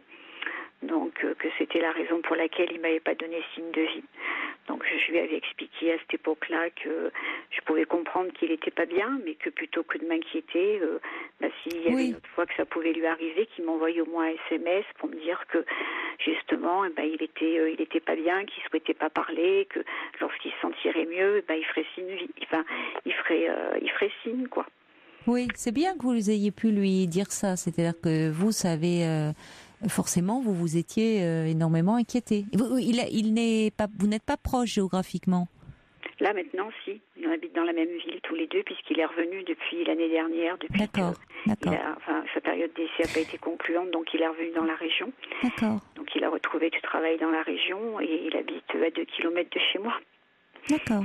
Bon, donc ça vous montre quand il ne va pas bien, quand il traverse un peu une période de blues, où il peut ne pas donner de nouvelles. Au fond, il fait un peu silence radio. Et là, en même temps, c'est un garçon qui a jamais été très affectueux. Je veux dire, c'est avec moi, je l'ai élevé toute seule, mais bon, je me suis toujours, j'ai mis un point d'honneur à lui donner une certaine autonomie, à pas l'élever en lui inculpant, le fait que comme j'étais toute seule, qu'il fallait qu'il soit là, que ceci, que cela, je me suis dit qu'il fallait quand même qu'il ait une certaine autonomie, une certaine indépendance. Donc il est parti de la maison tôt puisqu'il est parti faire ses études. Donc on n'a jamais été, si vous voulez, affectivement très très proches. J'ai beaucoup de respect pour lui. Je pense qu'il en a aussi pour moi. Mais après, ça ne veut pas dire, c'est pas parce qu'il est peu démonstratif que vous n'êtes pas proche, que vous ne comptez pas beaucoup pour lui. Et on voit bien sûr à quel point il compte pour vous. Vous voyez, c'est un peu différent. Oui, mais peut-être que du fait de cette relation justement très forte et très fusionnelle, puisque vous me dites que vous l'avez élevé seul, et ça explique aussi peut-être un peu cette mise à distance apparente dans la démonstration de ses sentiments ou de ses émotions vis-à-vis de vous. C'est un garçon. C'est parfois compliqué d'être très proche de sa mère. Il se défend peut-être aussi un peu de ça, de cette très grande proximité liée au fait que vous étiez un peu comme un couple, tous les deux. Oui, c'est vrai qu'on... pas vraiment. Moi, c'est vrai que c'est ce que je vous disais. Il a jamais été très affectueux. Moi, j'ai toujours respecté sa distance. Un enfant est affectueux en général. Les enfants. Quand il était petit, oui, mais en grandissant. Oui, mais jusqu'à quel âge il était. Il était affectueux jusqu'à, je vous dirais, 9-10 ans. Et puis après, au moment de la préadolescence. Il devient jeune homme, c'est normal. Oui, il y a une distance qui se met en place et qu'on peut comprendre et qui est peut-être il se protégeait, lui. C'est ce que je vous disais un peu implicitement. Ah oui, d'accord. C'est-à-dire que un petit garçon, il était très tendre, vous pouviez le prendre dans vos bras, l'embrasser. Évidemment, au moment où il devient jeune homme, ça devient compliqué, les effusions avec sa mère, les rapprochements physiques. C'est un peu gênant, c'est perturbant à un âge où il est traversé par d'autres désirs. Donc c'est un peu normal qu'il mette de la distance. Ce qui ne veut pas dire qu'il n'y a pas beaucoup, qu'il n'est pas très attaché à vous. Vous voyez, c'est différent. Et c'est vrai que si vous voulez, moi, par rapport à demain, c'est vrai que je suis beaucoup peinée parce qu'il sait que je me fais opérer, que j'ai pas eu. Vous lui avez dit? Oui, il est au courant, qu'est-ce qui se passe demain pour vous? Demain, en fait, je me fais enlever l'utérus, donc c'est une intervention assez compliquée déjà. C'est comme une mutilation à quelque part. C'est une partie de féminité qui s'en va. Enfin, je sais pas comment expliquer ça. Une partie de comment? Une partie de féminité. Enfin, pour moi, c'est une partie de ma féminité qui s'en va pour moi quelque part. Le fait de ne plus avoir d'utérus, parce que l'utérus c'est ce qui donne la vie, donc à quelque part c'est. Je ne sais pas comment expliquer ça. Donc, vous le vivez comme ça, en tout cas. Voilà. Parce que souvent, c'est vrai que c'est la maternité. C'est là où, où les enfants, les embryons se développent, où les fœtus se développent. Mais c'est toujours un peu, de toute façon,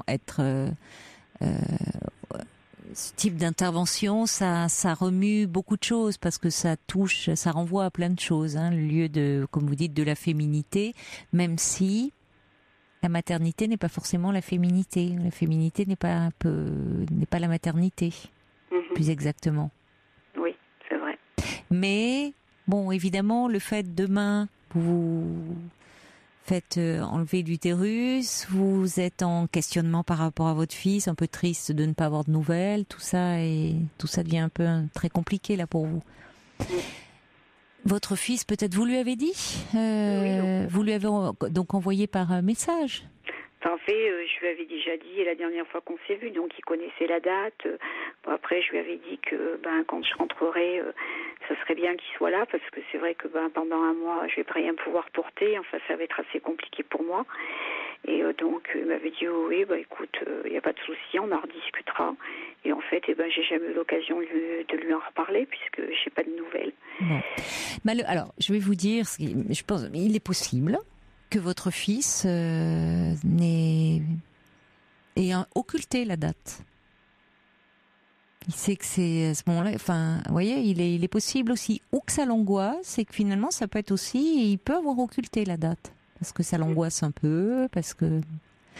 Donc, je trouve que c'est pas trop le moment de vous tourmenter à ce sujet-là. Déjà, ça serait bien. Paul m'avait dit que vous aviez cette intervention demain. C'est bien qu'on se parle un peu, que vous vous apaisiez, que vous trouviez un peu le sommeil. Oui, pour être en forme demain. Pour être en forme demain. Vous allez voir que c'est ça. Enfin, il n'y a pas de raison, ça va bien se passer. Après, comme vous dites, c'est plus symboliquement, mais c'est pas parce que vous aurez cette hystérectomie que vous n'aurez plus d'utérus que vous ne serez plus une femme. Votre féminité, ça n'enlève rien à votre féminité. De toute façon, vous ne prévoyez pas d'avoir un autre enfant. Oh non, ça risque pas, surtout pas à mon âge, je suis plus proche de la retraite. Oui, mais enfin, vous savez, parfois, dans un coin de sa tête, on peut se garder, et puis c'est jamais rien de se faire enlever un organe, et surtout un organe qui, comme vous le dites, est hautement symbolique. Donc c'est normal que ces questions vous traversent, tournent dans votre tête. Beaucoup de femmes réagissent comme vous à ce moment-là. Et puis il y a un peu l'inquiétude de l'intervention. Mais il n'y a pas de raison, ça va bien se passer. Maintenant, votre fils, lui demander aussi, faire peser sur lui quelque chose d'un peu compliqué. Lui demander dans les suites, c'est-à-dire qu'il peut le faire, d'être là, présent pour vous, de vous aider à porter. Il pourra vous faire des courses, des choses comme ça, mais... C'est dans ce sens-là que je voulais le dire, le fait que Oui, mais c'est votre fils et c'est encore une intervention, qui touche. C'est peut-être vous n'avez pas d'autres personnes vers qui vous pouvez vous tourner, demander là un soutien, non. J'ai quelques copines. Après, c'est avec elles travaillent. Ça peut être pas mal, mais elles peuvent passer faire des courses aussi. Oui. Votre fils, vous savez, je vais vous dire une chose. Déjà, quand l'intervention sera passée, vous pourrez lui mettre un petit mot en disant c'est maman. Petit mot pour te dire, que tout s'est bien passé. J'espère que tu vas bien. Je serai heureuse d'avoir tes nouvelles. Il est encore dans quelque chose de, vous restez sa mère et il est dans quelque chose encore de l'enfant qui attend plus de vous que de lui vous prendre en charge. Vous voyez. Surtout que c'est un moment de sa vie où ce qui s'est passé au fond, c'est assez simple.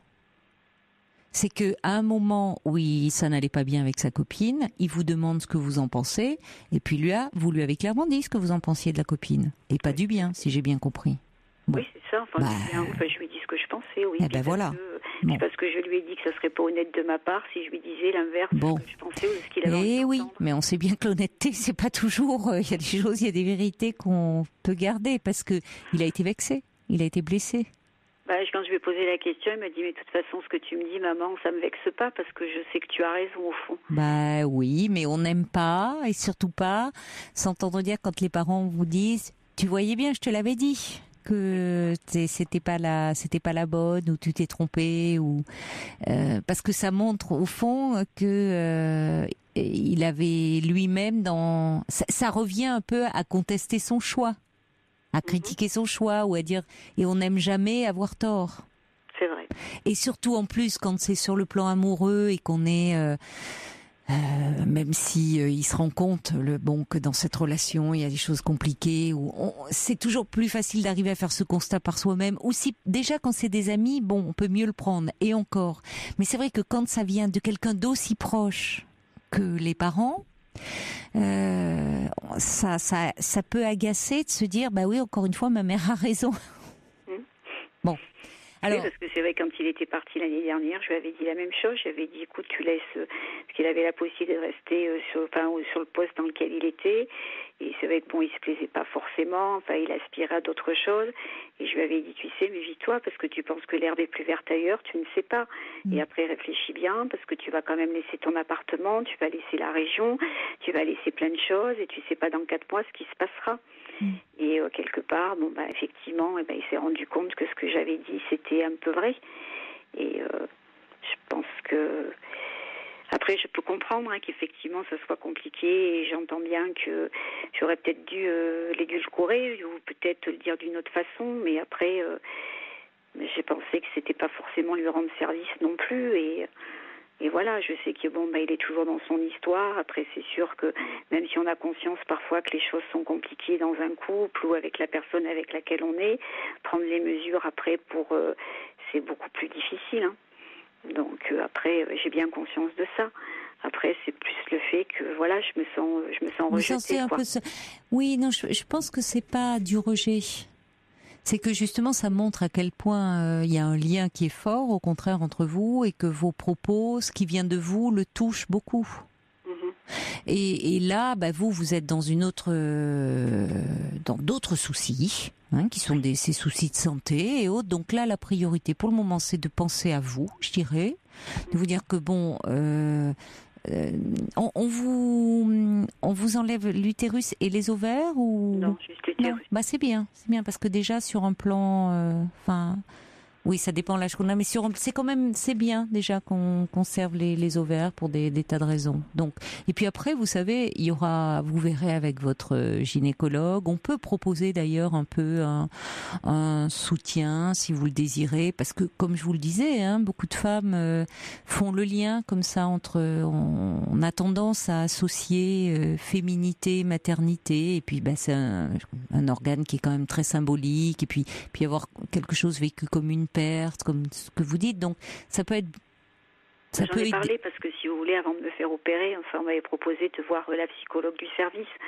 Donc j'ai vu la psychologue du service avec qui j'en ai parlé longuement, parce que c'est vrai qu'avant de prendre cette décision, j'ai mis quand même beaucoup de temps, quoi. Donc c'est vrai qu'après, on avait essayé des traitements, pas mal de choses. Bien sûr, ça n'a pas marché, donc forcément. Et là, ça faisait quand même presque 3 ans que j'étais dans cette problématique, en me demandant, en ayant conscience qu'effectivement la meilleure solution, c'était effectivement l'hystérectomie. Mais vous n'aurez plus tout ce que vous avez comme symptômes actuellement, et vous serez aussi libéré de ça. Oui. Voilà, de tous les désagréments que vous pouvez avoir et qui amènent à ce que, évidemment, l'intervention est toujours envisagée en dernier recours, mais en même temps, vous serez aussi libéré d'autres choses. Déjà de la fatigue, oui, et puis de douleur. Oui, ce qui n'est pas rien. Ce qui n'est pas rien d'être. Vous voyez, je reçois un petit message de Claire qui dit j'ai subi une hystérectomie il y a plusieurs. Elle dit pas subi d'ailleurs. Elle dit j'ai eu une hystérectomie il y a plusieurs années. les ovaires préservés sous Célio, et elle dit que finalement elle s'est sentie, par rapport à tous les symptômes qu'elle pouvait avoir, beaucoup mieux après. Monica a été également opérée. Elle dit j'ai négocié avec mon fils qu'il passe quelques jours à mon chevet. Il avait 1000 bonnes raisons pour dire non, mais à mon réveil il était là. Il y a Cathy qui dit, je crois que essayez de ne pas trop dramatiser votre opération. Cathy qui dit, en principe, vous serez sur pied bien plus vite que vous ne l'imaginez. Et Cathy qui vous embrasse et qui vous souhaite bon courage pour demain. Votre fils, vous pouvez lui envoyer, ou à ce moment-là, même demain matin, en disant voilà, je rentre en clinique, je suis en clinique, je t'appelle, ou je te tiens au courant dès mon réveil. J'ai peur d'avoir l'impression de quémander quelque chose. Non, non, vous ne quémandez pas. Vous lui dites, ou alors vous attendez, vous laissez passer, et puis quand vous allez rester un petit peu là. Je vais rester 3 jours hospitalisée. Voilà. Après, à ce moment-là, écoutez, il est très probable qu'il va venir vous voir. Donc vous pouvez à ce moment-là, à votre réveil, quand vous serez bien réveillé, lui envoyer un petit message, dire vous êtes à la clinique, que l'intervention s'est bien passée.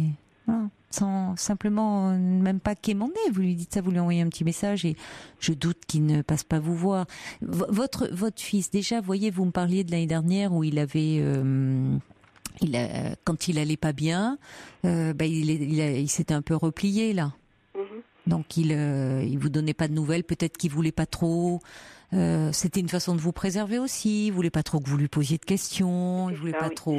C'est ça. Bon, parce que il se dit ma mère va s'inquiéter. Bon, donc il voulait peut-être pas trop aussi douter. C'était en plein questionnement. Que vous lui posiez de questions.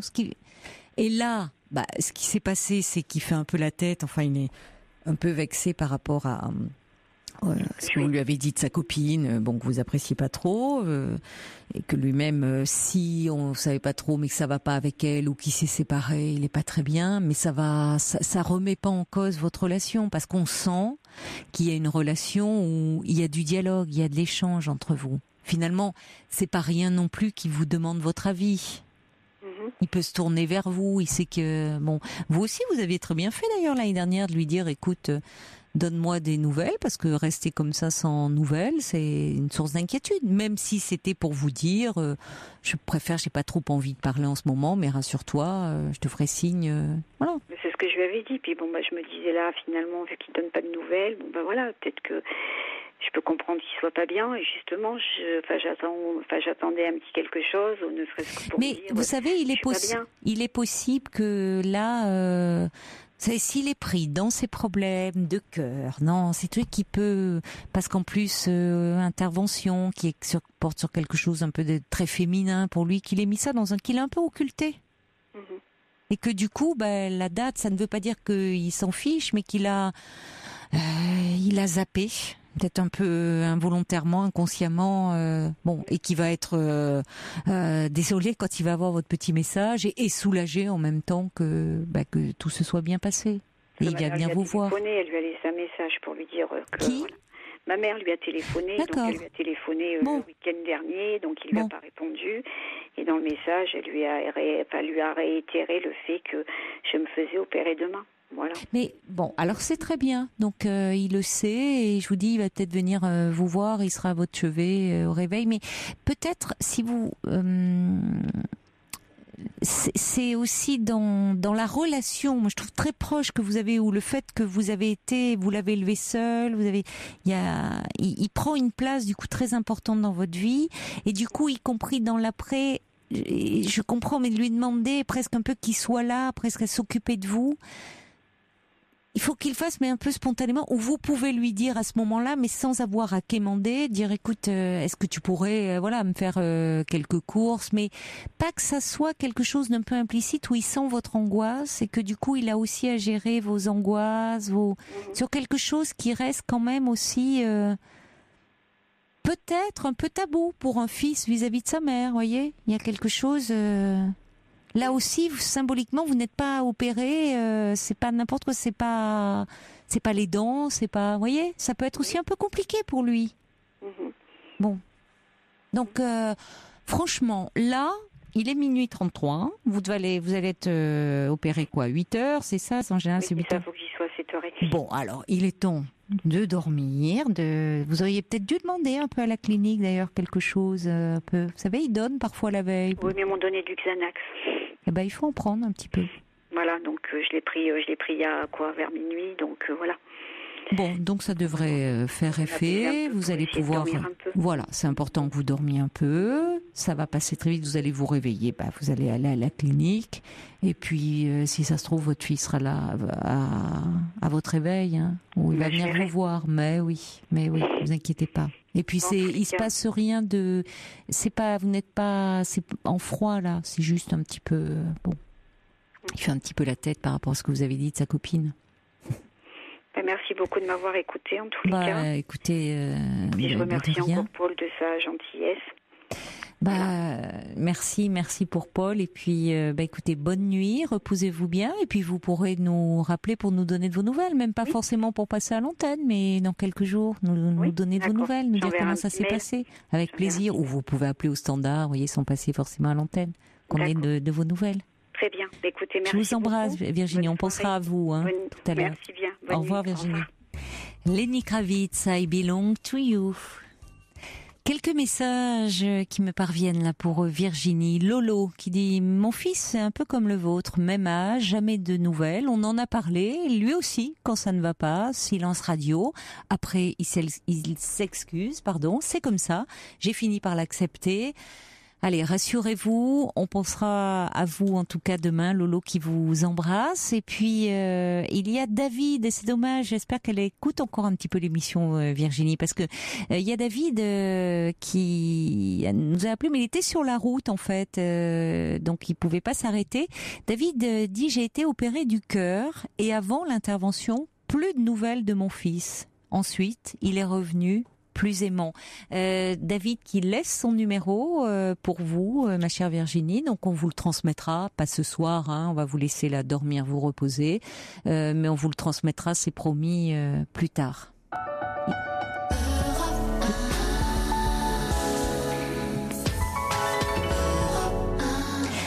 Europe 1, il est 10h10, 10h15 en Australie. Bonsoir Jamila. C'est ça? Bonjour Caroline. C'est le début, c'est la matinée là déjà? Tout à fait. Et il fait très beau et très chaud. Oh, vous avez de la chance parce que ici c'est encore... Bon, on va vers le printemps, doucement, ça chemine, mais les soirées, les matinées sont bien fraîches. Vous avez quelle température là-bas? Ah là c'est 29-30, ça va jusqu'à 36 dans la journée, oui. Ah oui, d'accord. Donc, une belle journée qui s'annonce, là. Tout à fait, oui. Il y a longtemps que vous vivez en Australie, Jamila? Quelques années maintenant, oui. Ça fait 4 ans en fait. 4 ans, ça va faire bientôt 4 ans, oui, tout à fait. Pour le travail, vous êtes partie là-bas? Pour le travail, tout à fait. En fait, oui, pour le travail, non, c'était un changement de vie qu'on avait décidé avec mon mari et mes enfants. Donc, il y a 5 ans, on avait décidé de partir. Ça nous a pris un petit peu de temps pour l'organiser. Et puis voilà, maintenant, on est ici. Donc, vous avez embarqué toute la petite famille et tout le monde est là. Et comme me dit Paul, écoutez, c'est vrai qu'on vous entend mieux que Guillaume en tout début d'émission et qui pourtant était en France. La liaison est super. On dirait que vous êtes vraiment dans le studio à côté. Parce qu'on a démarré avec vous, vous dormiez peut-être encore quand on a démarré l'émission, puisqu'on a essayé de vous joindre à plusieurs reprises. Une fois, on a réveillé votre mari d'ailleurs, mais Sonia m'a dit « Oh, mais il était super gentil parce qu'on était très ennuyés. » Elle dit « Non, il a juste dit que vous dormiez encore. » Elle dit « Bah alors, et lui, on l'avait tiré du lit, mais vous avez un mari très sympathique parce c'était votre fils, me dit-on, qui était pas du tout. Il était déjà parti travailler. Ah, votre mari, d'accord. Pour aller au collège. Il est sympa votre fils, parce que c'est vrai qu'il n'était pas ronchon, rien. Il a le réveil facile. Ouais, ils sont super sympas. Non, il n'y a pas de souci. Il est venu me dire et puis je me disais mais qui est Sylvia? Et en fait, j'ai compris. Ah oui, c'est Sonia en fait, c'est pas Sylvia. Ah Sonia. Sonia. En fait, je crois qu'il m'a dit Sylvia. Et comme je connais quelqu'un qui s'appelle Sylvia, j'ai dit Ah, mais ça doit être une... Ah oui, en France. J'ai dit, c'est en français ou en anglais? Elle me dit, non, en français. Ah bon. Après, Vous avez compris. Ben oui, parce que de l'étranger, vous nous aviez envoyé des mails et vous avez bien fait, c'est-à-dire que vous aviez indiqué votre numéro de téléphone, mais dans l'objet du message. Et je le dis pour tous pour tous les auditeurs qui écoutent Europe 1, mais de l'étranger, c'est vraiment, si vous voulez intervenir à l'antenne, de mettre votre numéro de téléphone, pas dans la case numéro de téléphone, parce que c'est pas bien fait, les numéros entiers n'entrent pas, mais comme vous l'avez fait vous, Jamila, dans l'objet du message. Alors, qu'est-ce qui se passe? Qu'est-ce qui fait que vous m'appeliez comme ça d'Australie? Vous êtes où d'ailleurs en Australie? Pourquoi? Parce que, en fait, je savais pas trop comment réagir par rapport à une situation pas très compliquée, en fait. Mais oui, en fait, c'est pas très compliqué, mais ça m'a beaucoup perturbée. Et j'en ai parlé à mon mari, j'en ai parlé à 2-3 autres personnes ici, mais bon. Je me disais, il y a quelque chose qui fonctionne pas, quelque chose qui ne va pas, et j'aimerais bien avoir l'avis, en fait, de Caroline, que j'écoute souvent depuis qu'on est là, en fait. Je mets souvent la radio pour que les enfants écoutent le français, pour que je reste en contact avec... on va faire attention, c'est bien, oui. C'est chouette, vous nous avez en voyage un peu grâce à vous, comme ça. Vous écoutiez, en fait, Europe 1 avant de partir, et vous nous avez amenés dans vos valises. Tout à fait. Non, j'écoutais pas européen, c'est rigolo. Non, je l'ai jamais écouté en France.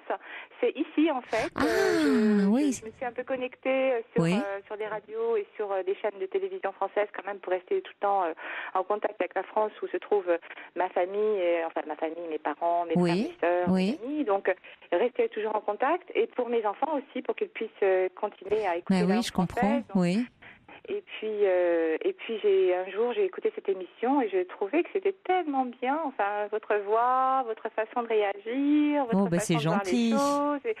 Et je me disais si un jour j'ai un problème, je lui téléphonerai. Et ce jour est arrivé. Mais à votre rire, heureusement, ça va, c'est un problème, c'est pas énorme, mais en tout cas, merci de votre confiance. C'est un tout petit problème, mais j'aimerais bien avoir votre avis. Alors, dites-moi. Voilà, c'est une amie que j'adore, en fait, une amie que je connais depuis des années, ça fait 25-30 ans qu'on se connaît, et on a gardé les contacts, et on se voit régulièrement, on s'était pas vu, on s'est vu l'année dernière, et on s'était pas vu avant ça pendant 5 ans, mais avant ça, on se revoyait toutes les 5 ans à peu près. Moi, je venais la voir, elle venait nous voir, parce qu'elle-même ne vit pas en France, mais vit sur une petite île. Ah bon, d'accord. Donc, je n'ai pas cité son prénom. Oui, une île française. Je n'ai pas cité son prénom parce que oui. Qu'elle a pas, voilà. Oui, vous avez raison.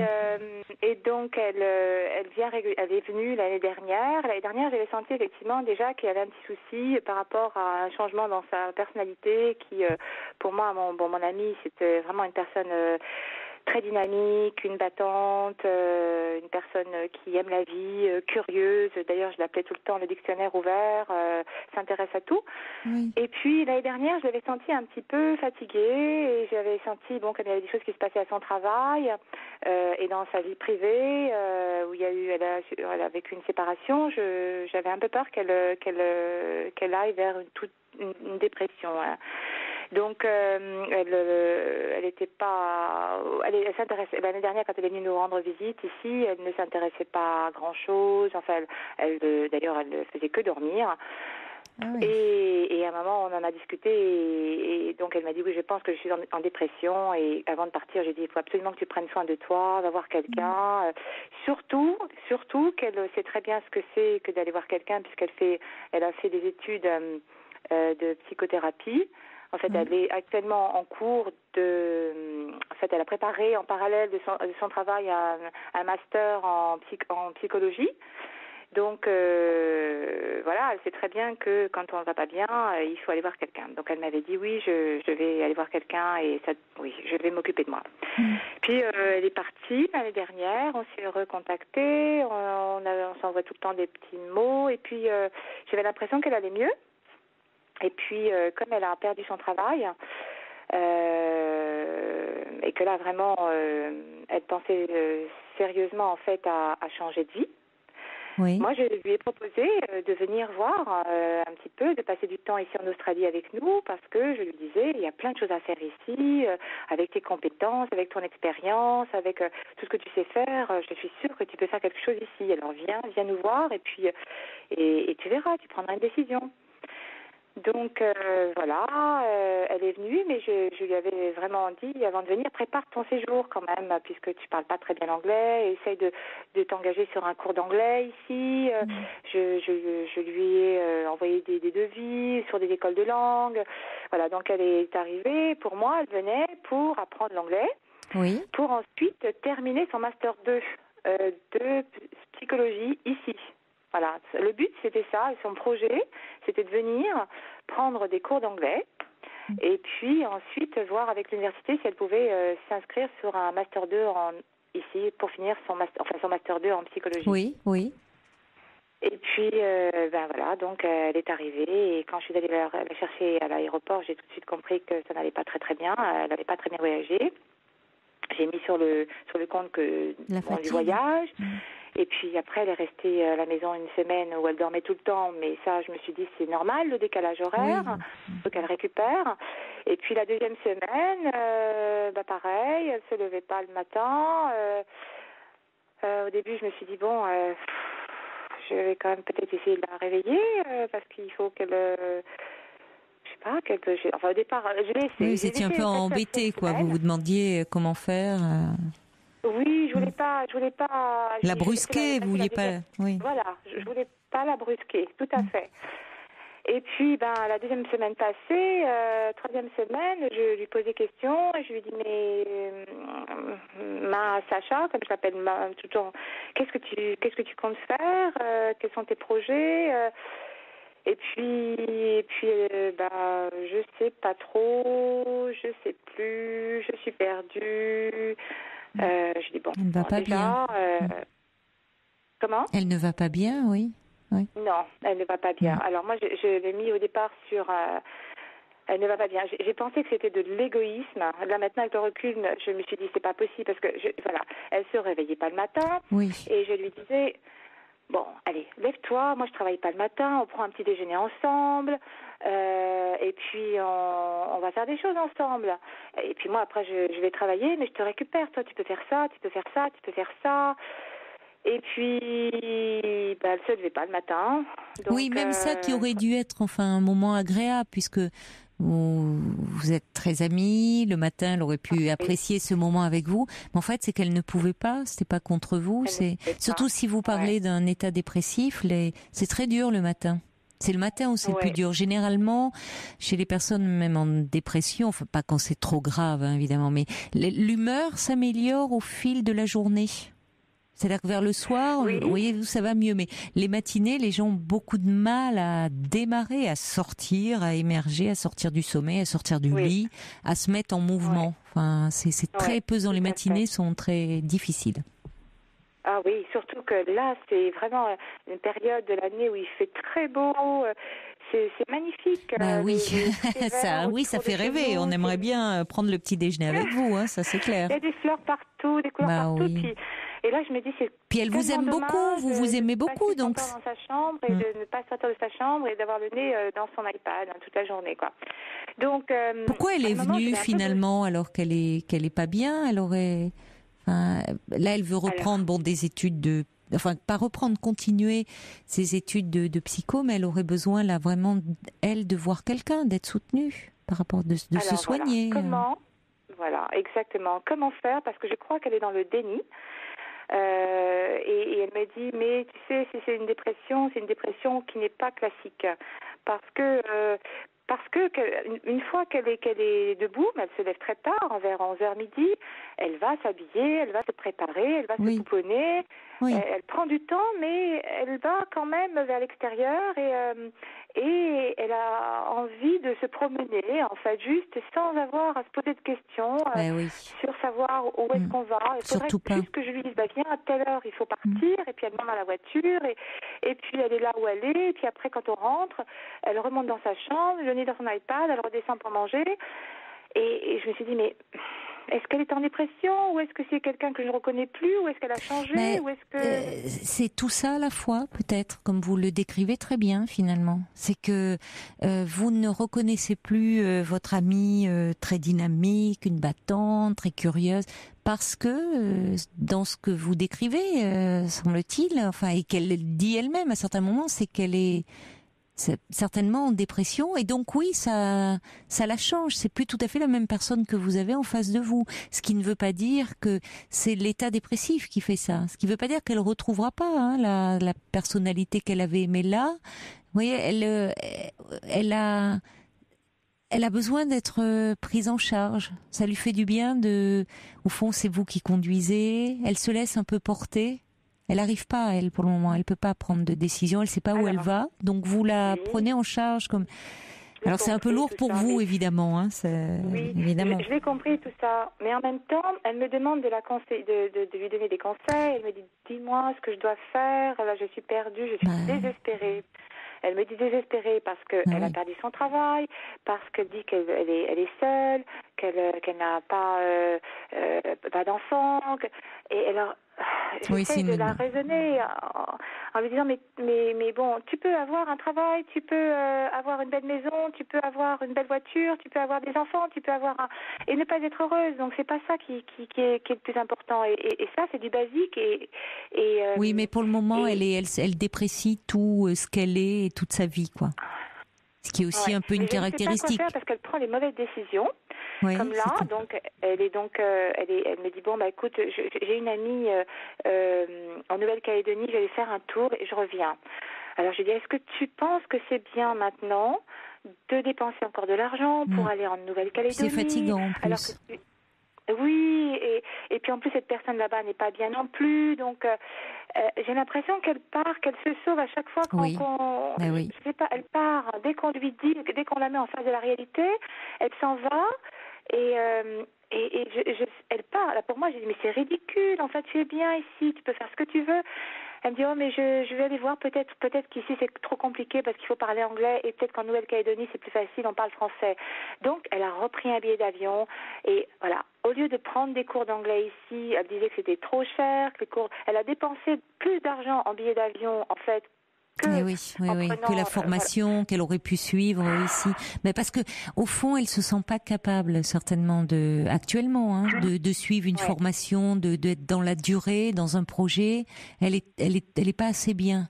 Donc comme vous dites, elle se fuit un peu. Elle a encore, ce qui montre qu'elle a quand même de l'énergie, tant mieux, parce que ça demande de l'énergie de voyager. D'ailleurs, vous dites les premiers temps, c'est pas que le décalage horaire, mais elle dort tout le temps parce qu'elle va pas bien. Mais bon, ça montre qu'il lui reste encore tant mieux quand même de l'énergie pour faire ses démarches. Le problème, c'est que je pense que, étant donné, on vous sent quand même, vous dites que c'est une amie que vous aimez beaucoup, même si là vous êtes perturbé par le fait qu'elle est perturbée, donc que c'est quelqu'un un peu différent que vous avez en face de vous. Et je trouve que vous en parlez quand même avec beaucoup de bienveillance, et que vous pourriez lui dire écoute, je m'inquiète un peu pour toi parce que je sens bien qu'il y a quelque chose qui va pas, que tu ne vas pas bien, et ça serait bien que tu te fasses un peu aider pour je lui ai dit, elle s'est mise à pleurer. C'est tout. Elle me dit, je vais le faire. Oui, il faut l'encourager à le faire et lui rappeler tout ce qu'elle est, c'est-à-dire de ce que vous faites. Je trouve elle a de la chance d'avoir une amie comme vous. Ce que vous faites en disant que on peut avoir un mari, des enfants, une belle maison, une belle voiture et ne pas être heureuse. Donc mais simplement là, lui rappeler qu'elle est quelqu'un de formidable, qui compte beaucoup pour vous, que vous l'aimez beaucoup, et que simplement là, elle traverse une période difficile et qu'il faut qu'elle se fasse aider, qu'elle reste pas comme ça à souffrir comme elle souffre actuellement. Alors, malheureusement, j'ai été un peu perturbée par son attitude parce que je reconnaissais pas cette personne et au lieu d'être aussi bienveillante, je l'ai un peu secouée en me disant mais il faut te battre. Et elle me répondait mais tu sais que c'est très violent de me dire à moi il faut te battre, je veux plus me battre. Alors je dis mais tu as encore de belles années devant toi et je crois qu'on parle plus le même langage parce que pour elle c'est très violent quand je lui dis il faut te battre, enfin tu peux pas. Oui, parce que alors ça c'est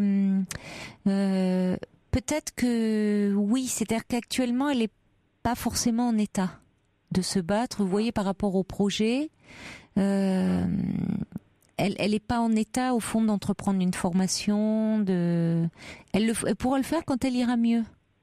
Mais pour le moment, elle a de l'énergie pour surnager, mais pas pour entreprendre quelque chose. Et donc, se battre, ça demande de l'énergie, l'énergie qu'elle n'a plus, forcément. Donc, dire, écoute, peut-être... c'est vrai qu'en voulant bien faire, parfois avec quelqu'un qui souffre de dépression, c'est comme quand on lui dit allez, vas-y, mais bouge-toi, tu vas voir, reprends-toi, ça va aller.